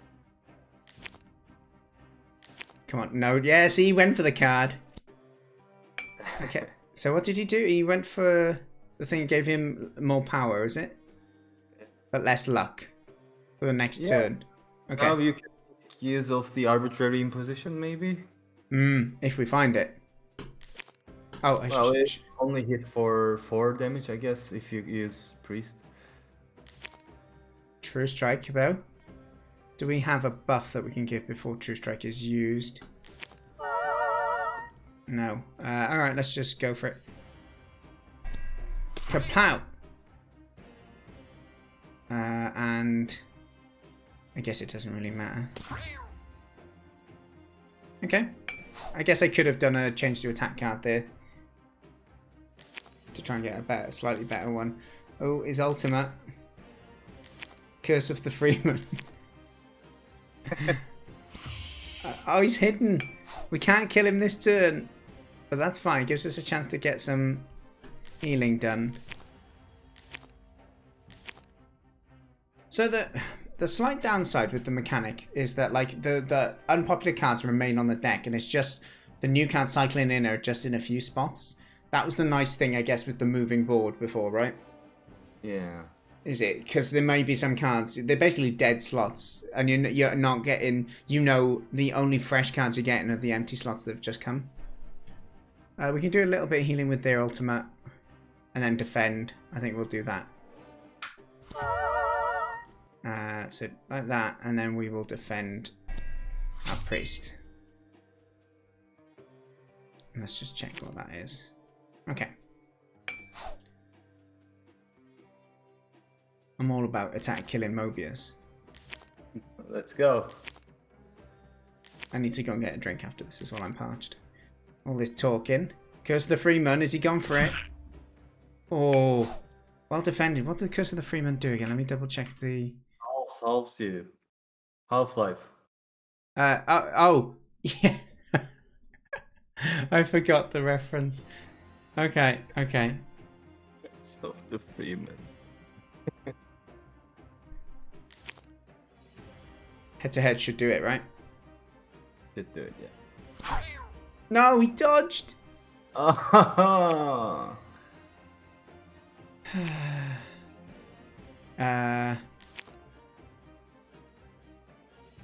No, it's not good at the moment. We can try and look. Attack cards.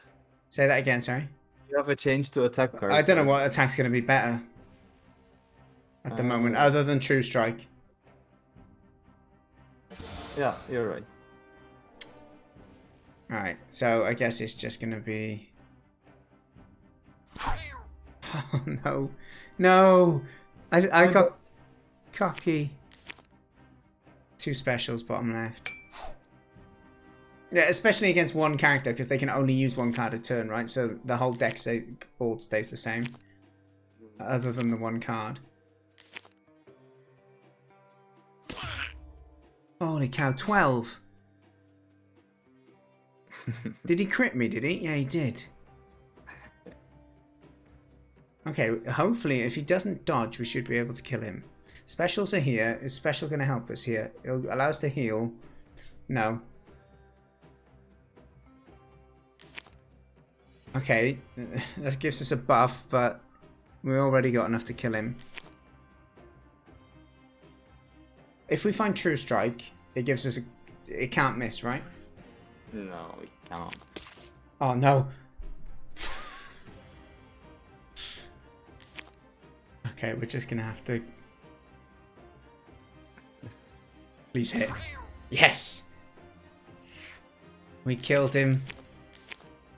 Oh, get another True Strike. What a boost. And then we're back to the start. Right. Excellent.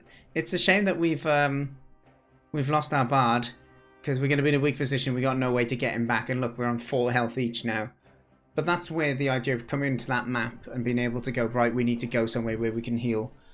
That's where the decision comes, where, you know, we're going to not get new cards through killing things, but we're going to heal up. Yeah, mate, that was really fun. Did you have any thoughts watching me play it instead of you? Mixed thoughts, yeah.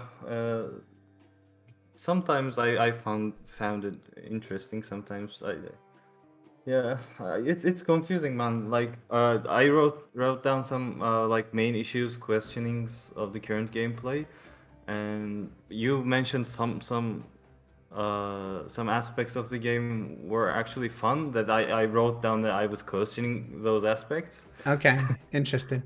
Yeah, so it is weird. Okay. And each run it feels different as well. That which is good in a sense, at least. It depends how different it feels, but And we don't have enough cards yet. no. Well, we've got quite a lot of cards. To me, it didn't feel like I was short on cards. I almost felt like I wanted more fights, easy fights, without it ramping up so fast in a way. You didn't see unrats, man. I know. Well, actually, you can quickly restart with R and press 6 to skip games. Oh, okay, until we get him.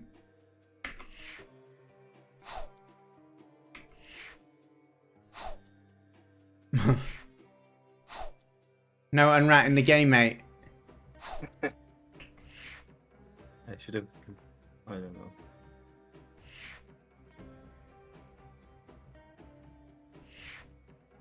Uh-oh, it doesn't work anymore. Yeah. Oh, a restart, and then... There you go, we got one. Right, we'll fight him when I come back. Oh, I start demo run in the back. Okay, I'll grab something as well. Yeah, I'll take a little break. Also, it's Boat, you were saying, Brainoid had me try this last week. It's good, I'm glad you enjoyed. Yeah, we really liked the idea that we came up in the game jam. It was about just trying to flesh it out to a bigger game.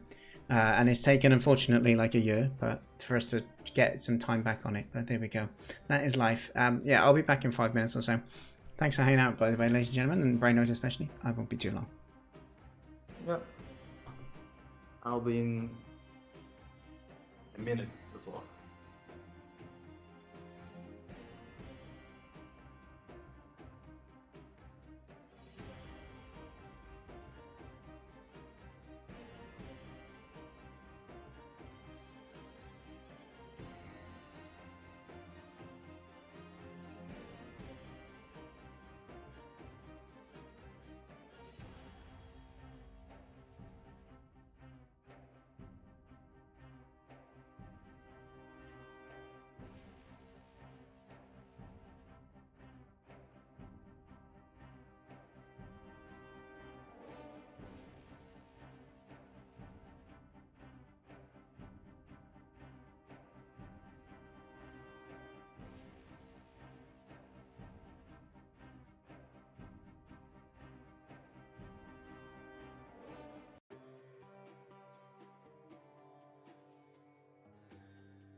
back.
Oh, hear the drums echoing tonight. Trying to play it over Cattenburg music, probably.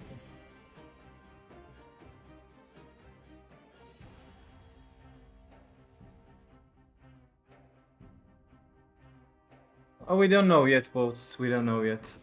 We're just trying to get a working game first.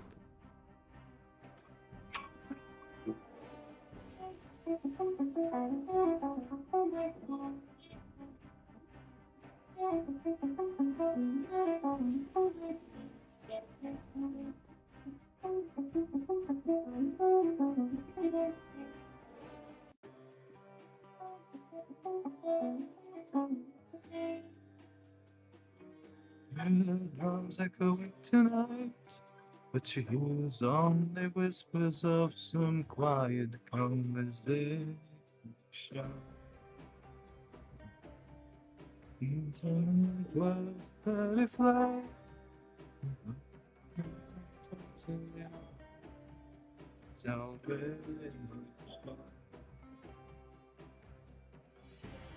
I turned along the way just to hear some words and ancient melodies.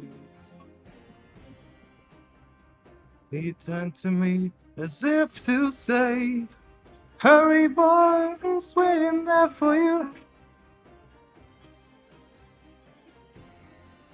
It's gonna take a while away from you. No, I'm not what I could ever do.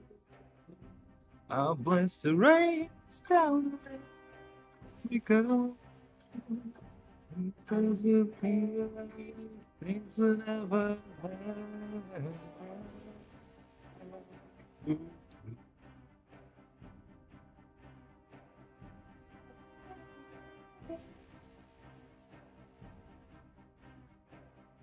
Yeah, I'm singing. I mean, I'm playing guitar too, but you're not hearing that part as much, I guess.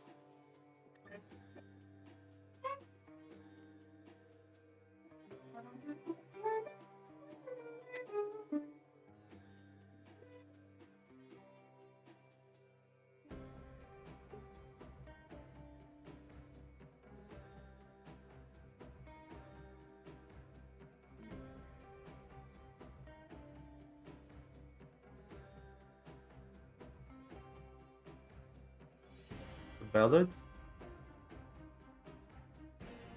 Ah, okay. Sorry. I just saw Spacey's message.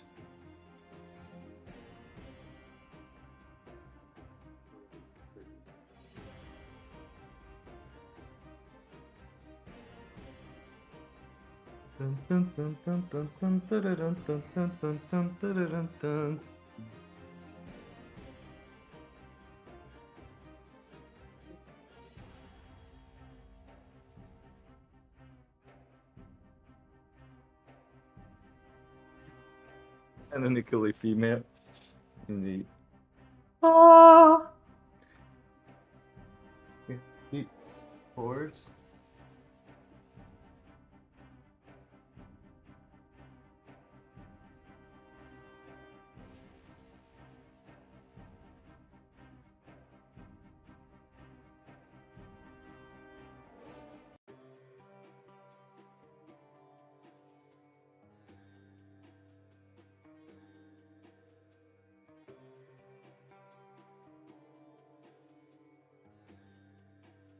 Did you understand the new stuff we added in? Half of it?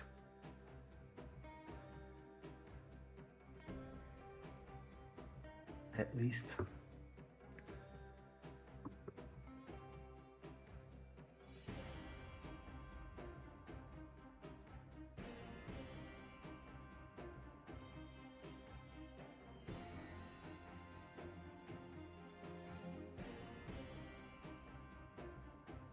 Yeah, the question wasn't for you, but I mean, it was for everyone, but mainly for Spacey, actually, because she's always behind in terms of the progress in the development.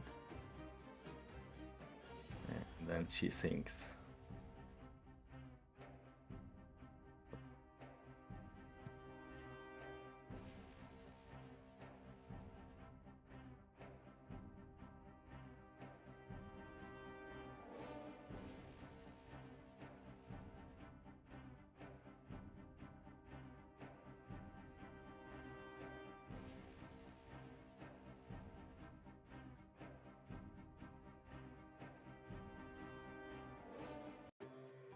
Oh, my Danny boy is here.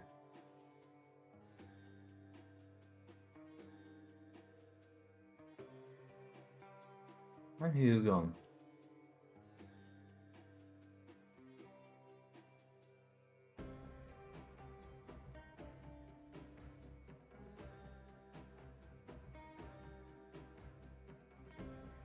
He said he found an unrat, but I don't see any unrats on the screen at the moment.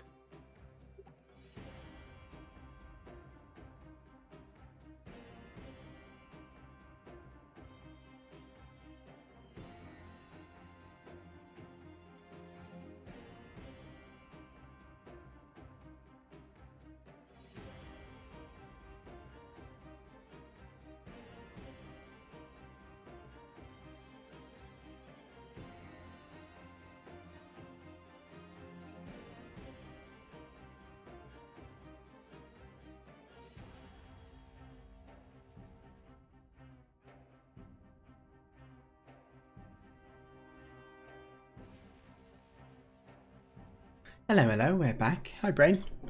Hi, ma'am. Hi. Right, let me just catch up if I missed anything in chat. Are you guys doing a Steam release? What did you answer to that, Brain? We just wanna make sure it's a working title first. Yeah. It needs to be an idea that works before trying to, like, right, we're going to promise a bunch of things, because it might not work. You always have to be aware of that. You gotta... I think we're mature enough to try and explore it, see if it feels like something that people would want to pay money for. And if they do, then Steam is the right way to do it. If not, then itch or something is fine.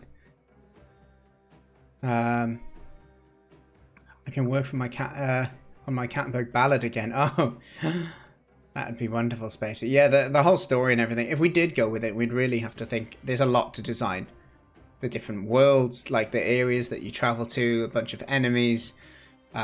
Some form of repeatable story, different music for different zones. Sorry, what was that, Brent? Sticking to rats would make it boring, I guess. So Yeah, maybe. yeah, I think so. I think we'd need to, like, the rats might suit like a dark bit, and then we could get like some frogs and like that for a swampy area.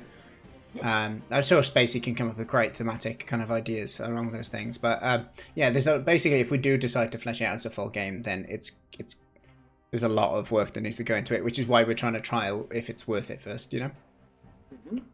But anyway. And you said you found an unrat, but I don't see any unrats. Oh yeah, I still had the start tutorial or start demo button on the screen. And if I clicked that, it restarted it again. So we just got to repeat the process now until I find a new unrat. Here we go, 2 unrats. Perfect, better than last time.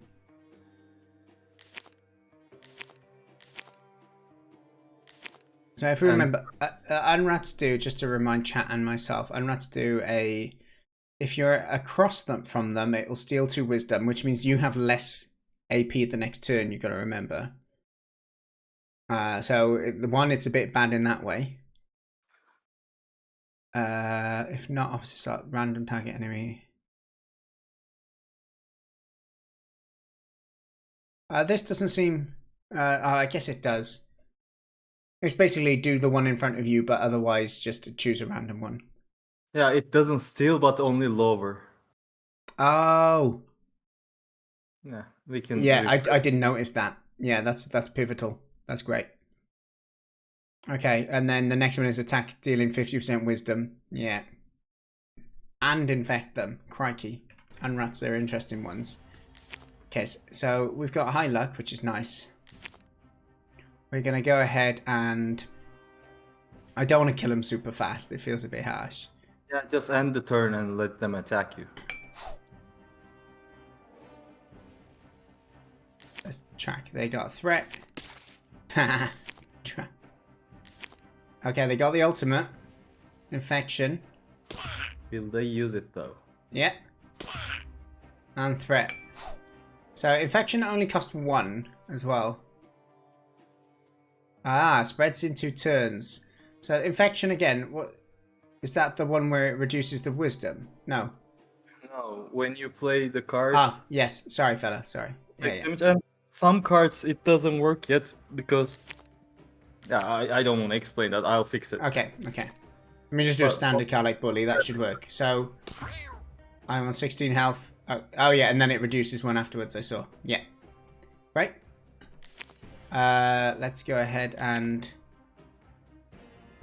we'll just heal if we get a chance to. Yeah, we can defend our bard.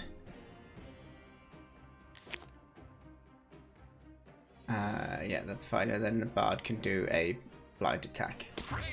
Crap. Crit as well. Many cards, maybe you'll end up revealing campfire and you'll get healed. The cure. Oh, campfire cures as well. Nice, okay.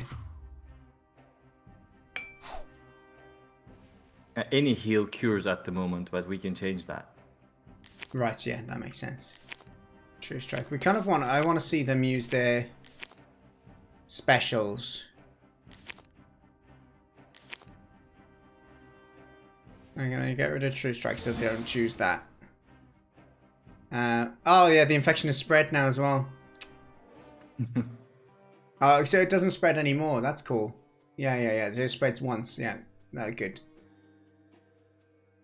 Okay, good. So let's go ahead and we want to leave that special open. We'll get a heal on the priest. Does it still take 1 away though? Okay, good. Didn't.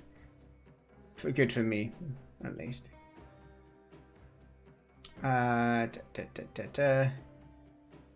Yes. No, let's not debuff the enemy. Let's just enter. That's fine. Right, find a special. Come on, Unrat. One here. Go here.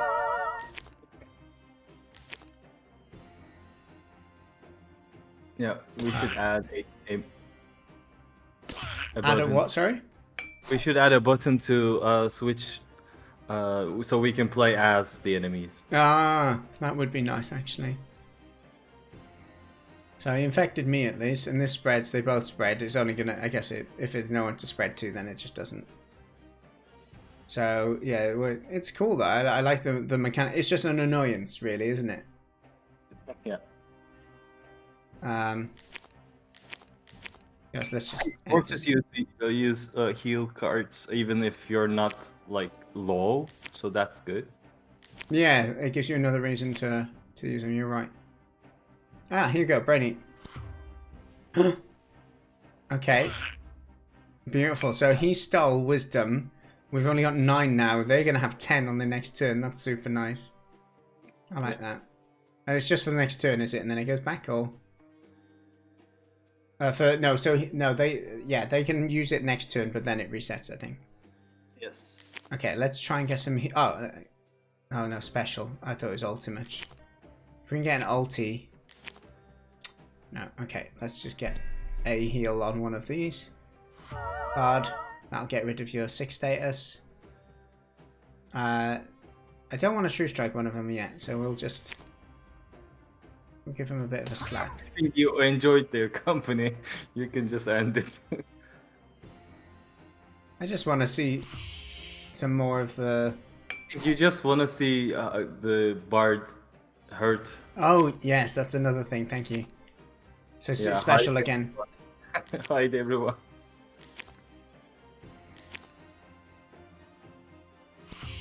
Hide? Okay, Brainy.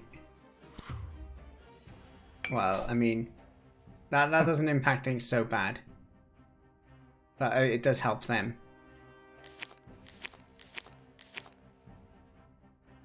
I want to see the bard get hit. We'll leave ultimate down for him. Yeah, so Brain Eater doesn't play the get hurt animation, sadly. And Okay. they use it a lot. Okay, no probs. Well, it could be the trap. The trap could do it for us as well, right? The trap doesn't either, I guess. I don't know. Ultimate. Okay, so he's got ultimate where... Doesn't he do 50% of his wisdom? Yeah. Oh, and he hit it! And he drops his weapon! That's a great animation, Brian. It worked out perfectly. Alright, and Rats, you've been great company, but it's time to put you to rest. Just bully that one, would you? That'll do. You can also close it. Oh yeah, I mean, we could just Alt F4, couldn't we? That'll do. Yeah. Okay, that's cool. Let's. I'm not going to be on for a massive amount of time, but I've got like maximum around 40 minutes or so, or up to 11 o'clock at least. So do you said you had some points already. Did you want to talk about any of those? Yeah, 3 main points for me is like we talked about this, but I'm still questioning the fun factor of the regular slot cards. I mean, how much variety and strategy are they providing really? And they should be less fun compared to specials and ultimates, but still you should be enjoying the game without the special abilities. I enjoyed the original game. Okay. And they did have targeting elements to it. Yeah, I'm telling you, I still have lots of regular cards to add in, like potions and everything. That it's gonna be fun, I think, with them in. Okay. The other thing I was gonna say is like whether or not some of the more impressive like attacks and that, instead of just adding better and better attacks always, is that we could maybe add more modifiers that makes the base cards more interesting. So that like it's fine as it is, but it gets better when you use it as a combo with something. But the difficult thing for that is you'd need to have a card that you'd need to be able to modify a card. But to do that, you kind of need to play a character on a card, right? And then you lose a turn. So it needs to be something like you play on this, choose any attack card on the board, and it doubles this effect or something like that, which would be super strong. But I'm trying to think of ways where you could have like a chain reaction where you basically play it. If we add card upgrades, Mm. at some point we can use a slot card, a support card to upgrade cards as well. Mm. Yeah. We had that idea in the first place during the jam, actually. Yeah. But like scope. Scope? What's his scope? Yeah, we just backed down from a AAA game. To a champion. How dare us? My okay. I think the first one we can solve with the variation in cards, and the second point is we talked about this as well a lot. Like defensive and survival cards are only useful when you are low or if you're planning to keep your HPI in the long run. And like you said, maybe we can increase the uh, cost of attack cards, or Yeah. maybe we add stamina, so only attack cards cost stamina, or I don't know. But also, Mm. they might also get more useful in mid game, late game. Maybe that's the survival cards. Maybe they're not useful at the beginning of the game only. Yeah. Yeah. I think I'm trying to think. Like the nice balance with Slay the Spires. I know we use it I use it as a reference often, but it was that you could just avoid the defend cards, but it would eventually make it more difficult. You'd get whittled down eventually. Yeah, it's Um, not that different on our game as well, mm. right? Yeah, yeah, exactly, exactly. So that's what I'm hoping is that like you don't have to use them. Things like heal are a bit more obvious, but yeah, defend is it almost feels like defend is almost always better. Like a heal is going to be better than defend at this point. Though, if you land on the camping event, you Yeah, can heal up, and that's I don't know. it's more of like when do you choose to defend? Like if you would you not just use a special to heal instead? Yeah. Unless it's a high damage. Yeah, I don't know. It's tricky. That's the defensive cards maybe could increase the stats for a couple of turns as well. So, for example, to make it more lucrative, you could be defend a character and increase your power by 2 for 5 turns or something like that. Yeah, they should be much more powerful, I guess. Definitely. You know, like maybe we can focus a lot of those buff cards to be like around defending as well Yeah. to make it and incentivize it. So you think, okay, well, who's going to be sensible? Or we want this buff, so yeah, that could be an interesting one, and it makes the tank less weak. Then, right? If the tank character, if he or Bob, whatever you want to call him, if the tank is defending people, he then that means next turn he can actually attack for more than 2. He can constantly kind of juggle that, which would be nice. Yeah. Um, I just thought, like a random thought. I don't think it works, but like a random thought just then I had was that each character has their own little perk. Because I was thinking, like somehow imagine that tank could, anytime in combat, has the ability to transform any card into a survival card. Like that's something that he brings to the table. But I don't know. Would that be like once per round? It feels a bit strong. I guess that we will bind to the trinkets or the item thingy. Mm. Yeah, yeah. It's food for thought though, and it definitely adds that extra layer of depth or potential depth. Let's call it anyway, doesn't it? And I think we can use some sort of party items as well. Like Yeah. uh, the default one is like it gives you HP per missing party members or dead party members. Hmm. Um. Hang on. Repeat the last bit again with the dead members. Yeah, so Bard is dead, and only Warrior is alive. Right. So you have only 3 APs, and so per dead members, you get 2 more APs. Oh, Uh, right. I see what you're saying. I mean 1 AP, so in total of 2 APs. So you get 5 AP in total with Warrior. Yeah. Yeah. Is that just a That way to get a minimum amount of AP? You're thinking? that's provided by a party item, I'm thinking. Mm. Yeah. No, yeah, I think the trinket, like those little kind of perks are interesting. I just feel like, yeah, we don't really have room to kind of fit them on the card, right, per character. Yeah. And I feel like having it as a trinket means that we don't have to overcomplicate the game right from the beginning. Mm-hmm. But you can earn them, and then it's like, oh, okay, I'm starting to see how this character can be used. Uh, why this character has an identity other than just his stats. Like the rogue could have the like you can bounce on 1, 2 abilities, or something like you can use a misc card, or if you play on a misc card, you can take a second turn onto an attack card, or like a combo sort of thing. You know what I mean? Yes. And that kind of feeds into that identity of like a thief, right? It could be a I thought necronomicon.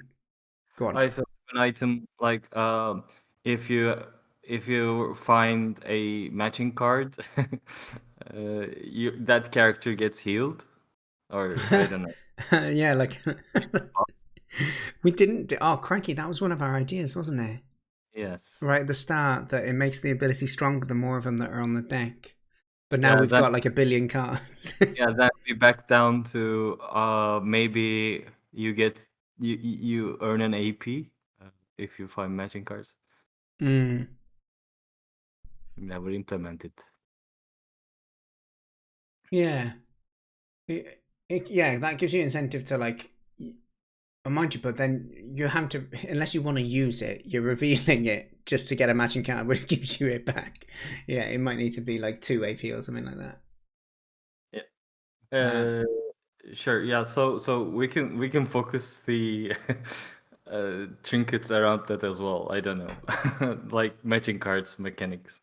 And yes, Spacey, indeed, that was like we wanted to do that in the jam entry, which was if you had the similar type to make one of the, sorry, yeah, we were doing the exact same cards. So you're saying you could match cards of similar type Category.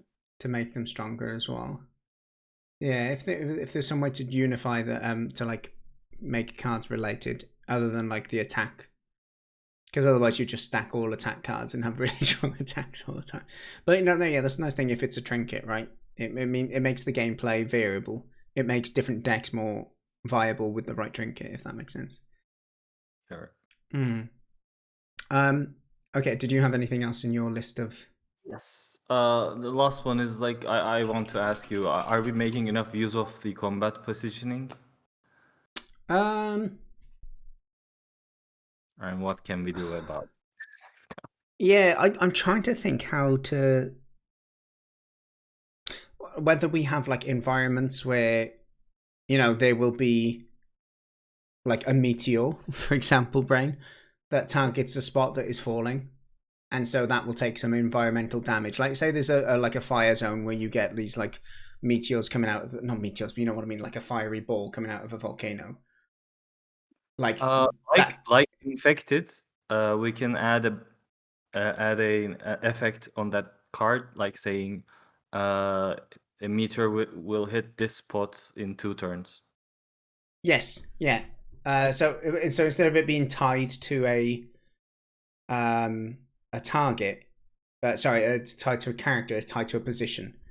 Yeah. Those sort of things could be interesting, because that way it might go on the enemy, and then you want to reposition the enemy to be hit by it. Or it might be on your team, and then you want to make sure that you're like, oh crap. That's very interesting. Yeah, I like that, and I just made it up. That's we're talking about it. It's cool. Meteors, finally. You finally got meteors in the game. It's only like 3 years of you asking for a meteor. Yeah.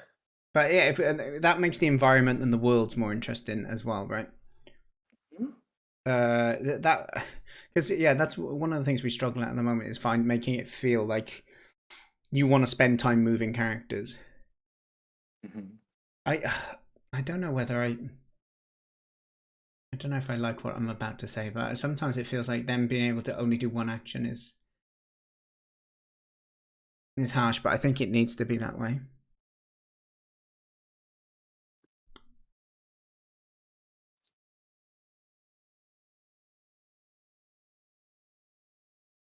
What do you think about Sorry, go on. my idea where I said so later in the game maybe everything costs more? I initially didn't like that idea Yeah, because okay. I find it confusing that you learn in games like this, you learn how much they take, and then it'll start like modifying that and scaling it. I think the best way to achieve that same thing would be that like your character has a thing on them. I guess that would, you know, each AP, every action costs +1. Like that was a talk about how one of the infections would work, wouldn't it? Yeah. Also, I had this idea of like having an area that makes all the cards cost more. Ah, yeah, okay. That could be an environmental thing. I quite like that. Yeah. Which makes for interesting, like zonal. I'm still wondering whether or not like we have to. Hello, Uno. I'm not clicking on that. Whether You can click it. It's just an advertisement of my game. a what? Paleontolo? Honest Don, Oh, if no. you do not It's not. It's this again. No. I can't Well, believe you pushed me. well, it's the voice from my game. So Yes, but he threatens me. Right. What I was trying to do. Let's fill this with black so we're not blinded. Fill. Yeah. So I mean, before we've talked about the idea of that for the cards that we needed to, if they were moving, we needed to have a grid, right? sure. Which ends up meaning I don't need to do one of these each time. Crikey. So yeah, if they were moving, that effectively they would need to have some form of system so it makes sense where they're moving to. And that I agree with that. However, at the moment there's not moving. So like, does that bring up the capacity to have like a more interesting board? It might make difficult to fit everything on the screen. But like, you know, what's stopping an invite if we don't move the cards? What's stopping us from like saying, well, you know, you could have like a high risk zone over here, which is close to something, so they cost more. But then we know that the environment. I don't know. How do. No, I don't know because I don't know what. Like, why would you go for those high risk zones? It doesn't make sense, really, does it? Unless there was a way for you like to see what was on them. Yeah, if there's a more chance of a reward there. Yeah, that would have to fix like where the cards are dealt. But I think imagine that they revealed every so often, or so like you know what's there, but it costs you more to go for the one that's there. But yeah, I'm not too sure. Like at the moment, I think that's one of the issues. Is I don't know if I feel like I want the board to move still. Yeah, I understand. Yeah, we can find another way. We can explore your other idea. Maybe that will help. The hand. Say that again, or in a different way. Your hand idea, like you place Oh, some of the cards. yeah. So that gives some goodness, but I think the problem I'm facing at the moment is like, or that I'm think we've got at the moment is when you're playing a turn. If we got 3 characters, then the max you're gonna. Sorry, I can share this with you, so it's you don't have a bloody delay. Sorry, mate. Yes, okay. Okay, so yeah, if you've got 3 characters, essentially what's going to happen is all of these cards get dealt out, and then we end up playing here, here, and here, let's say, and then all the rest of the cards we probably got to see. Let's just say the ones that we saw with the little yellow flag thing, right?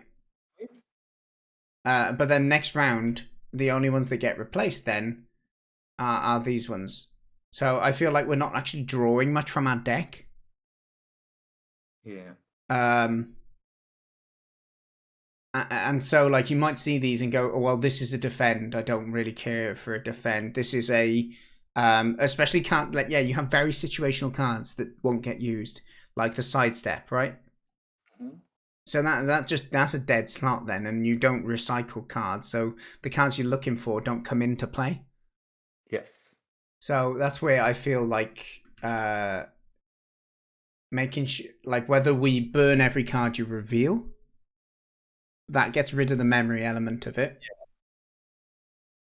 But to be honest, the reason I like the memory element is because that's what made it different from just we've just made like normal you get 5 cards.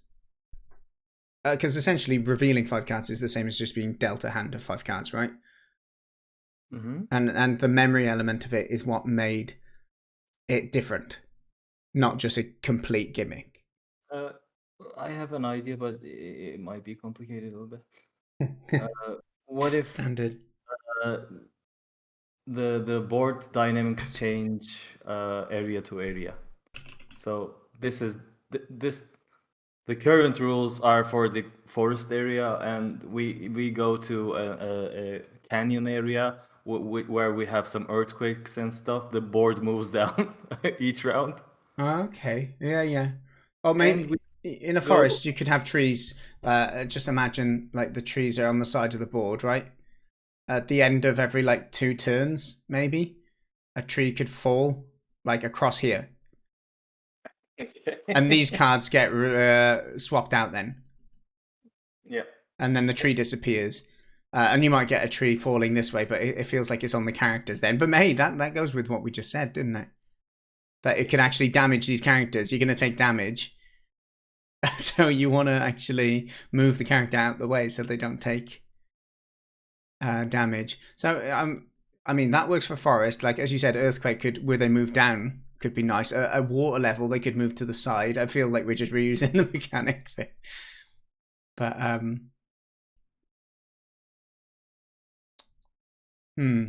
sorry, was there more to your plan there?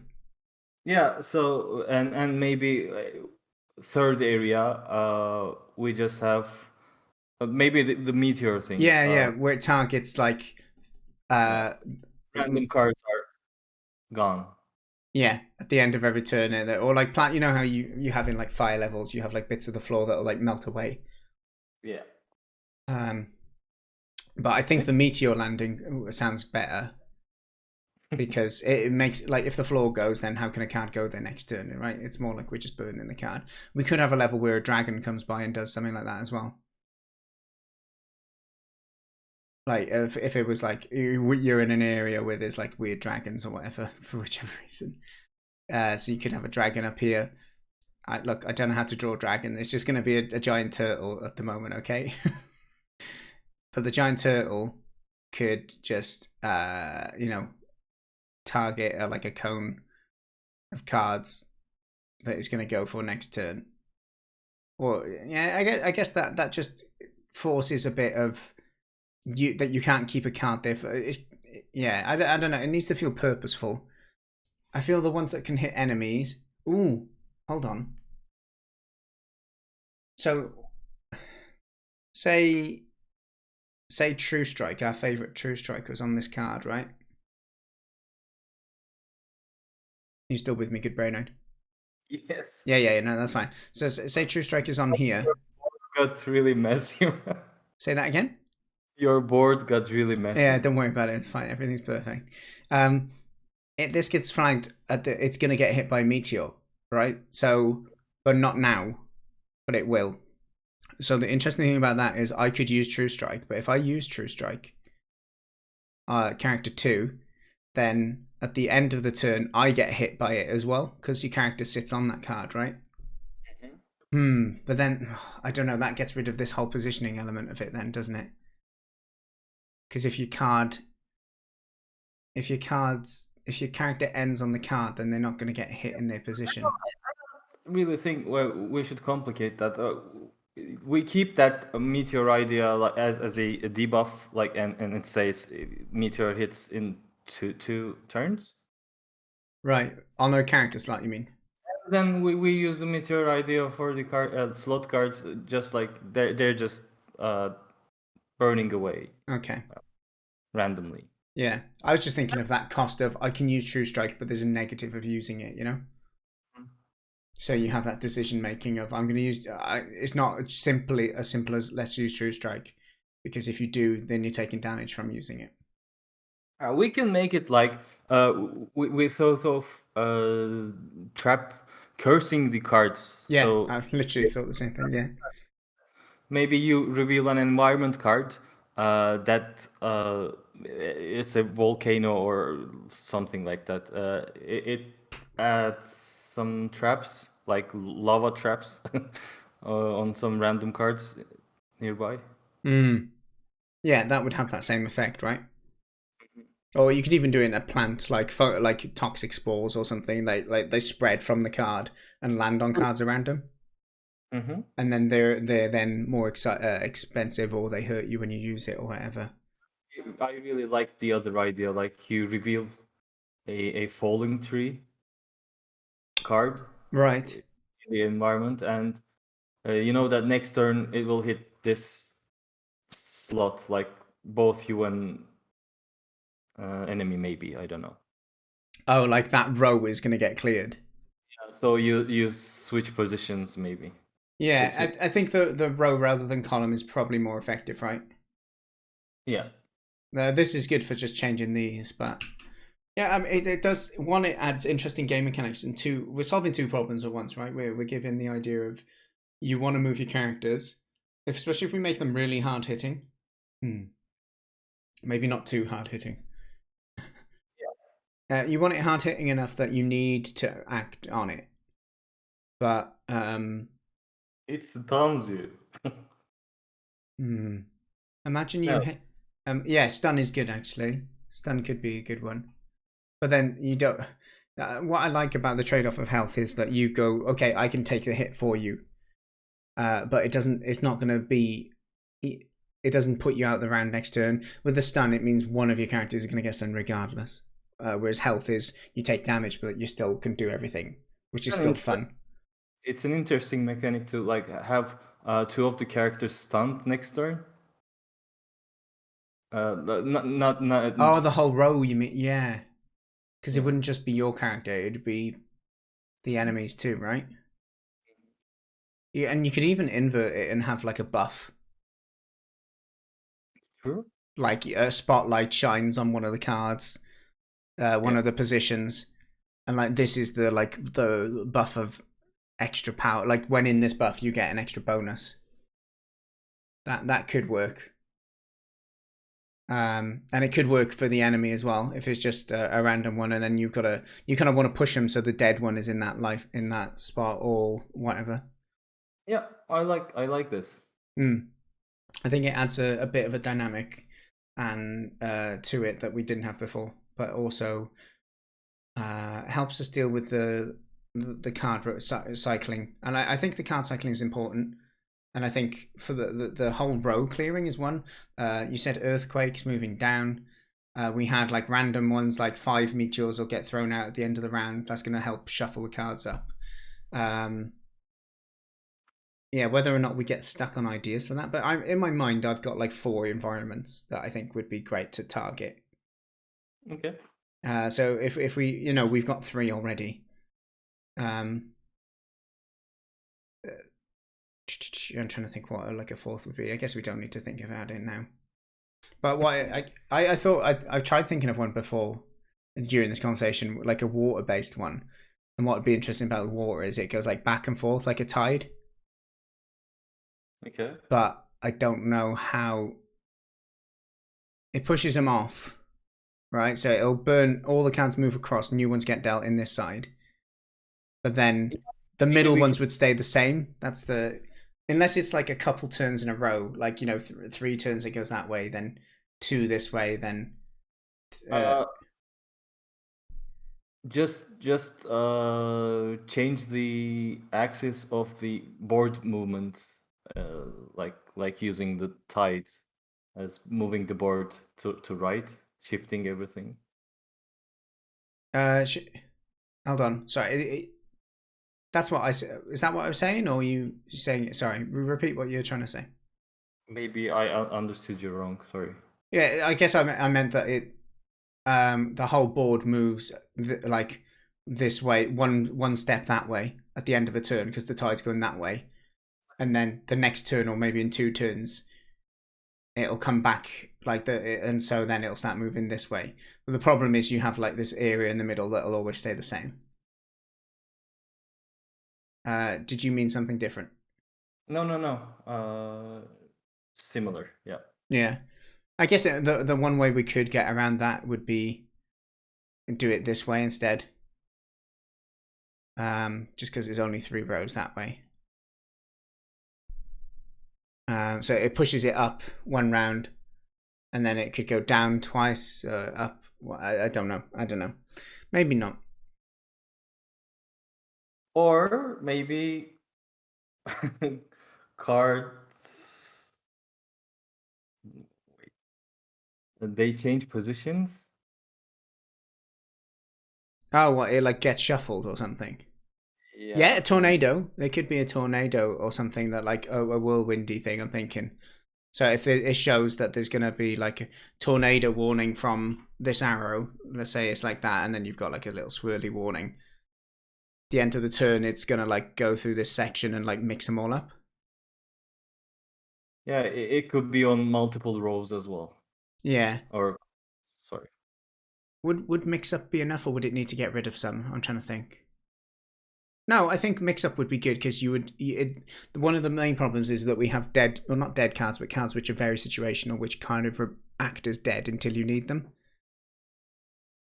And maybe two tornadoes coming from bottom side and 1 from top side, and you have to memorize and also be careful with the directions of it. So. Oh, well, does the you saying that it would blow it in a predictable way? Yeah, it's another thought, but yeah. Like it could move everything around by 1, for example. If there's a tornado on this tile here, it could maybe we should all. stick with the shifting idea again, but have some sort of consistency, but just changing it a little bit. It's cool though. It's nice. We've come up with like 4 ideas at least in 10 minutes on how we could introduce something like this. Quite open to new ideas. This is nice. This is a nice mechanic, and we're actually making use of the card game right now. The face down cards. Yes. I think that. Yeah. Yeah, it was like the main, as I said, the USP thing, right? And so like if we can use that more,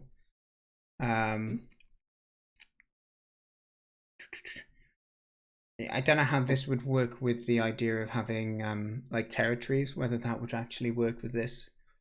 That was the last thing I want to talk to you about, because you said it felt bad when the enemy used True Strike against you from your deck or whatever. It's one of those things you realize the more powerful your deck gets, the more powerful tools you're giving your enemy. I guess that was the problem. Do you want the territories back? I don't know. It also means that it's harder for for enemies to have identity, right? If they've got 50% chance of getting your cards.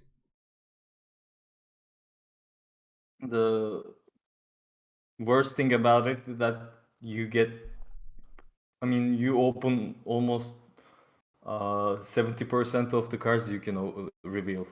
You reveal all of them. Right. Well, I'm open to changing the shape of the board and stuff as well. I'm not completely, but I think we're still in a position where a change like that isn't going to be like make or break stuff. Like, well, what I'm thinking right now is there's another like hidden negative with a shared board. Is that if you keep revealing their cards by accident, you don't actually cycle through your own deck. Or if you play on their card, or actually, I guess you do still go through your card deck, don't you? But it's all combined in a single deck, and you get randoms from them. Yeah, so maybe it isn't a problem in the way that I thought it was. Right now, when you use a card, it immediately gets added to the deck. When you use a card, sorry, what? So you use the card at the end of the turn, it burns away and replaced by another card. It burns away, but gets added immediately in the deck. Oh, so could it get redrawn again randomly, or will it go through order? I can't remember how it works. Back randomly again. Okay.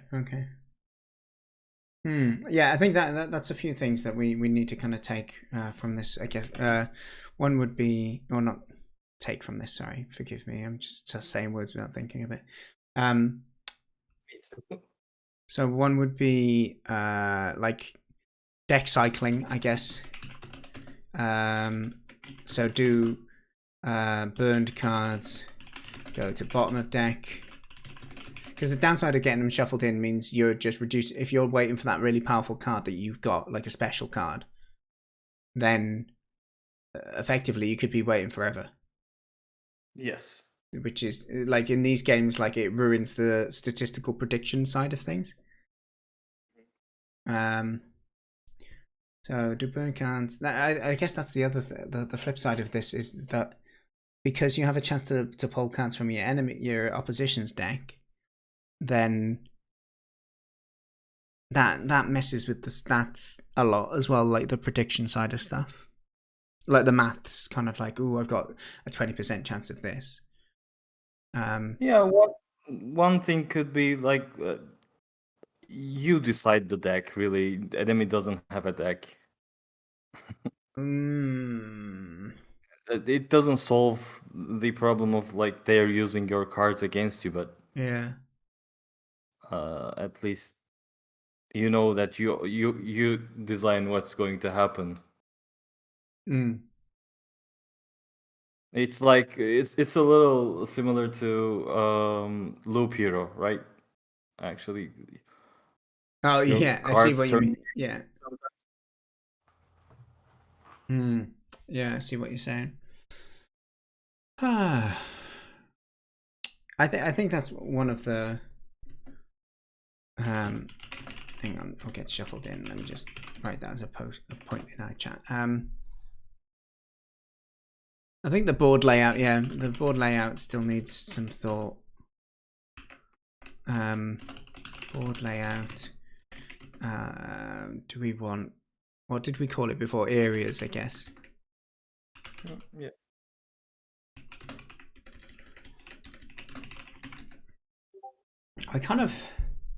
I don't know if the problems through not having areas are big enough that we have to look at it, but at the same time, I think there is some charm in the. It's just really it complicates the board a little bit, but there is some charm in the idea of having like a shared your own and a shared and a whatever bits, you know. Especially if we have that mechanic where you can place the cards. Oh gosh, there's so many extra questions with that though. Because my immediate thought then was like, remember the idea of like placing a card and the enemy seeing where you place the card is like, oh, they could go for it. If you don't go for it immediately, then they could go for it next turn, and that you could be kind of duke them and like put a trap down so they click on it and they do something bad, right? But then I'm like, they can't do that if it's in your territory. But then if you put it in the shared area, they could. But then why would you put it in a shared area if it was good and give them a chance of getting it? So then I was like, oh, okay, well maybe that middle area is cheaper to place down a card.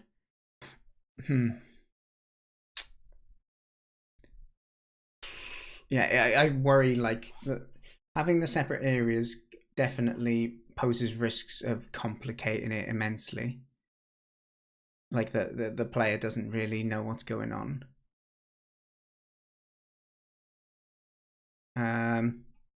Sorry, there's some stuff in chat that I missed earlier as well. Oh no, you were saying, can we burn a card to roll a dice, which is 3-sided and can buff or weaken one pre-selected other one? Hang on, I'm gonna try and make sense out of this. Burn a card to roll a dice. Which will give you one of 3 incomes, which are a buff or weaken Ah, right. I think I get what you're saying. So get rid of one card, like sacrifice a card. You were thinking, right? There's no Necrocat yet. Everyone's after this Necrocat. That hasn't been created yet. Hmm. No, it's some good food for thought there, Una Maestro, for sure. Um, yeah, I'm just trying to think about the zone thing. Because the whole nice thing about the zone thing, not the zone thing, is that like the enemy might reveal 5 good cards, and then they go for 3 of them. But great, you've got a chance to go in those next cards next turn, which is a good thing. It also has that like strategic thing that they can use support cards on them to try and like get rid of them, or forbid you from using this next turn. Yeah. Yeah, so I think we lose that through doing zones. So what was the problem what were we trying to solve with reintroducing zones? Was it the idea that they get to use your cards? Yes. Hmm. Hmm. Yeah. I don't.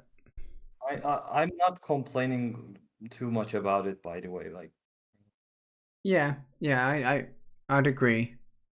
Because that we've half solved it already in one respect with the special and the ultimate, right? I mean, you just need to make sure your characters are more suitable for that card than enemy is. Yeah, I think I see where you're coming from. So like, if they're low on luck, then you don't want to take in a luck deck, right? Yep. Or you do want to take in a luck deck. Sorry. Yeah, that's how you need to plan your deck, I guess. I don't know. I do think it's interesting. There's a potential bit of like interesting strategy here, which I don't know if you have in other games where you can change your deck before every fight. I think that's quite interesting. Like, you know how I was like, oh, I look good on health, so let's get rid of the healing cards here to increase my chance of getting my hitting cards. Yeah. I like that. I don't know if it would be too much, but I kind of like it at the same time.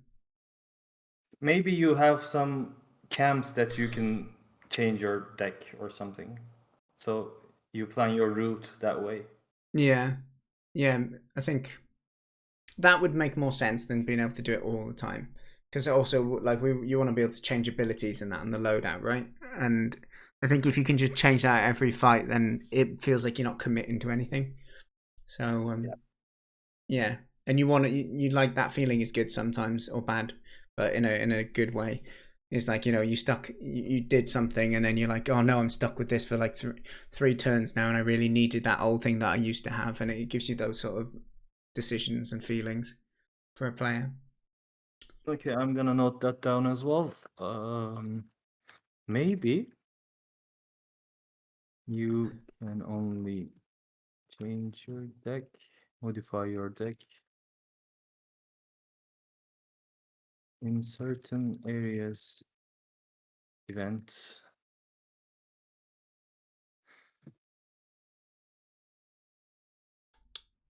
Yep. This was a good talk. Thank you. Yeah, no, it was. Like I'm knackered now. Like my brain's not functioning very well. But Sure. I just wanna know what I should work on next. But I have enough work in my hand. yeah, exactly, mate. Let's talk about, before we wrap up. Then let's talk about the deck building mechanic, so we can kind of like try and just settle on that. So we can just like say, okay, we're not 100% we want to keep it, but we're happy with the state of the deck building stuff, so we can try and look how other things impact the feel of the game. So what is there any outstanding like you want to do for the deck building, or is there any outstanding negatives you feel with the deck building? I never went for the regular cards, like the base cards, bully, threat, true strike, whatever. Okay, how about we do that mechanic you said? Hmm. We said earlier with the turning and the cheaper. Yeah. Because that could make it more, I can get more cards if I go this way. But then they're not all going to be cards you can use in a deck. So it may not be a true representation of how that system would feel. Yes. Yeah, is there a way that we could, maybe you need to spend gold on the cards? Yeah, I don't want to implement gold yet. Yeah. Well, that's what I'm trying to think of is there a way where you want to save the money instead? So, what I mean by money there is you get presented with 3. I was thinking, why would you ever skip one? Well, if all the cards have a cost, a monetary cost, and that money goes with you from fight to fight, then that would mean like, oh, well, actually, I'm going to go for this cheap one because that one is costing me 3 gold. That sort of thing. The main reason is at some other area, maybe you want to spend your gold on a pricey upgrade. Yeah, that could be another thing as well. Well, the main thought I was coming at was why would I go for a basic card over a rarer card, right? Because that's what you were saying, that you don't find you ever choose the basic ones. Yeah. And I think a bit of that comes from the fact that you've only got. I think that we've got quite an elaborate deck at the start. I'm wondering whether we should even just simplify the deck. It's difficult because we need a lot of cards. How do we do this?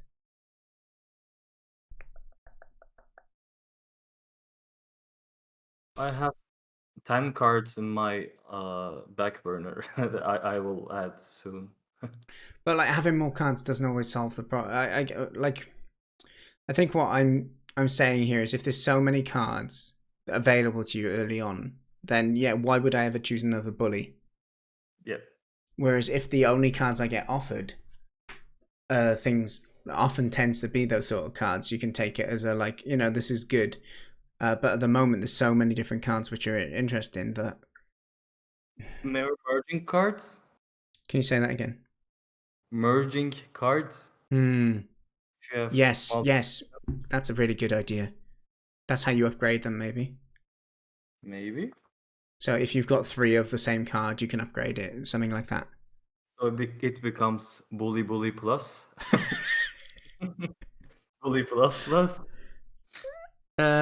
Yeah, like improved bully or something like that, right?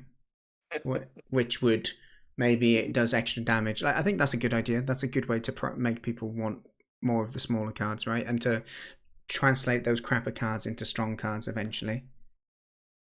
True. But being able to come up with a nice way where each card could be improved is another question. Yeah, why not? I mean, we'll find a way to do that. Yeah, I think that's good. Was there anything else with the deck building that we felt? You can only upgrade them once. Right? Yes. Yeah, I think so. But you could do 2. You could have an upgraded version of it in your deck and then a non-upgraded version of it, right? And you can get another 3 of them and turn it into an upgraded one. Really? Okay. Well, which bit are you surprised at?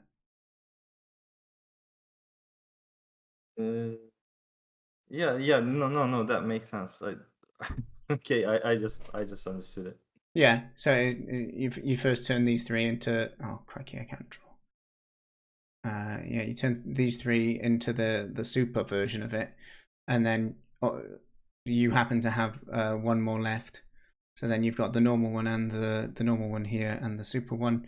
And then if you want, you can pick up another 2 of these, and then you end up getting rid of these as well, and you end up having 2 of the super cards.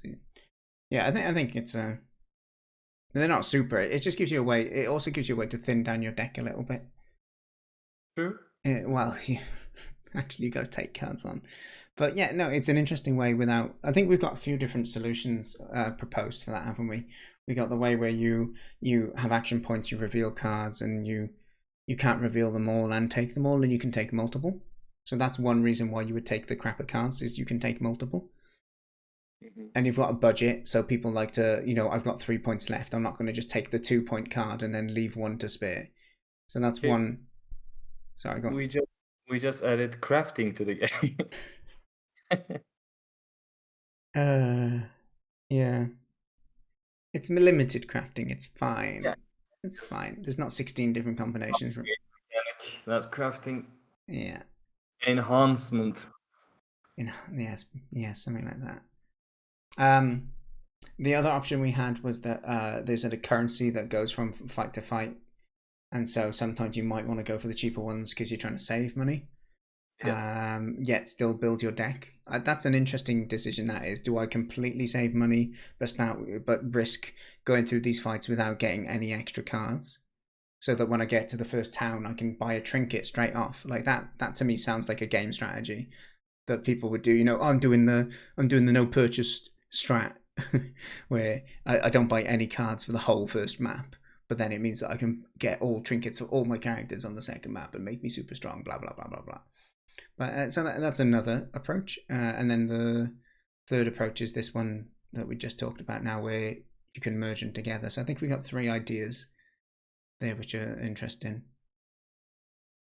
Is there another element of the deck building that we need to like improve or build on? I guess it's enough for now. Yeah. I guess the goal at the moment will be to try and, it doesn't have to finalize the deck building, but just to get it to a state where we feel, okay, this is good. We can think about another area. Yes. Mm. No, we won't have pets.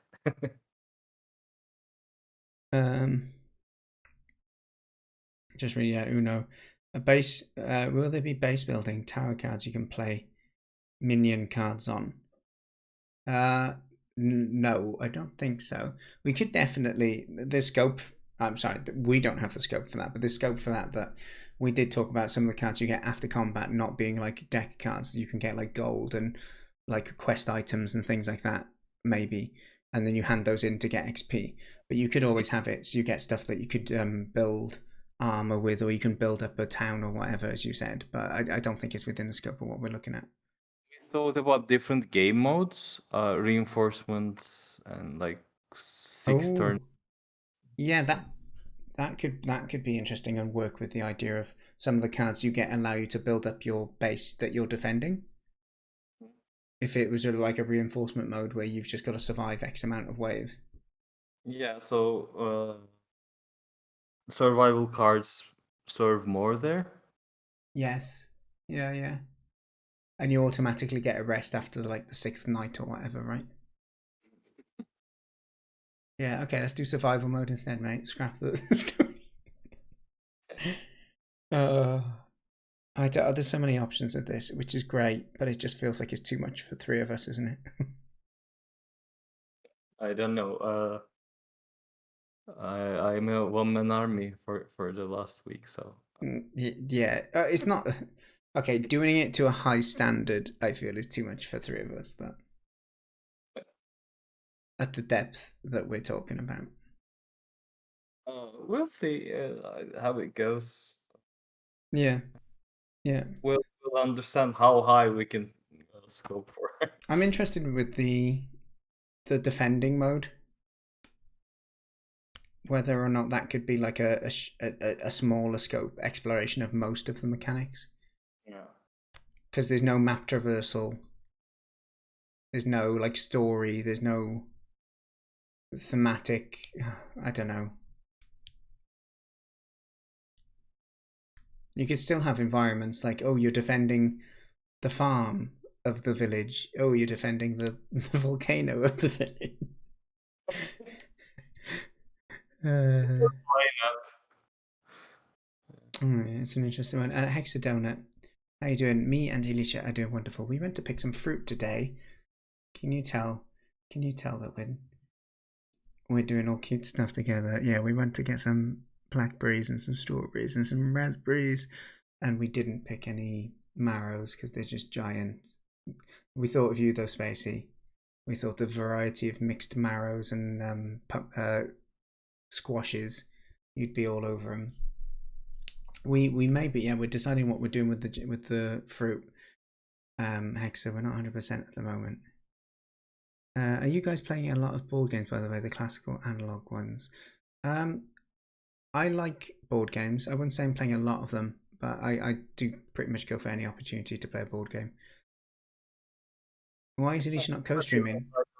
I don't enjoy them a lot. Like I have a Civilization board game lying down for the last 5 years. I never played it. See, I'm very competitive, and so and I love learning games and then trying to think how can I do it better. Like the classic thing with me with a board game would be I'll play it once and then I immediately hope that everyone wants to play another game, because then I'm like, I know how this game works now. Now I can actually try and win and think about how to win. Like that side appeals to my personality. But to answer your question, why Alicia's not co-streaming, Alicia, it's 11 o'clock here, and I need to wrap up now. But like it's late. Alicia was having a bath before bed, so unfortunately, that is not stream friendly. But right, yeah, Brain, good chat, and we will chat in the Cattenburg channel. Spacey, I'm not blaming Brainoid, but I have suggested we've done it before. But whenever Brain is like working through the day and he wants to ask a quick question, he tends to just DM me and then it escalates. But yeah, we will take a conversation to our little dev section of the Cattenburg Discord, so you can keep an eye and give it ideas as well, mate. But cool. Brain, is there anything burning on your mind you're going to say, or am I okay to wrap up? No, let's wrap up. Yeah, sweet. Sounds good to me. Nice one. Thanks so much for joining in for the chat, and thanks for your hard work over the last week as well. It's made, like, playing through that felt like a really different experience than the base game, even though it's still kind of the base game, So yeah, I think you've done a great job with that.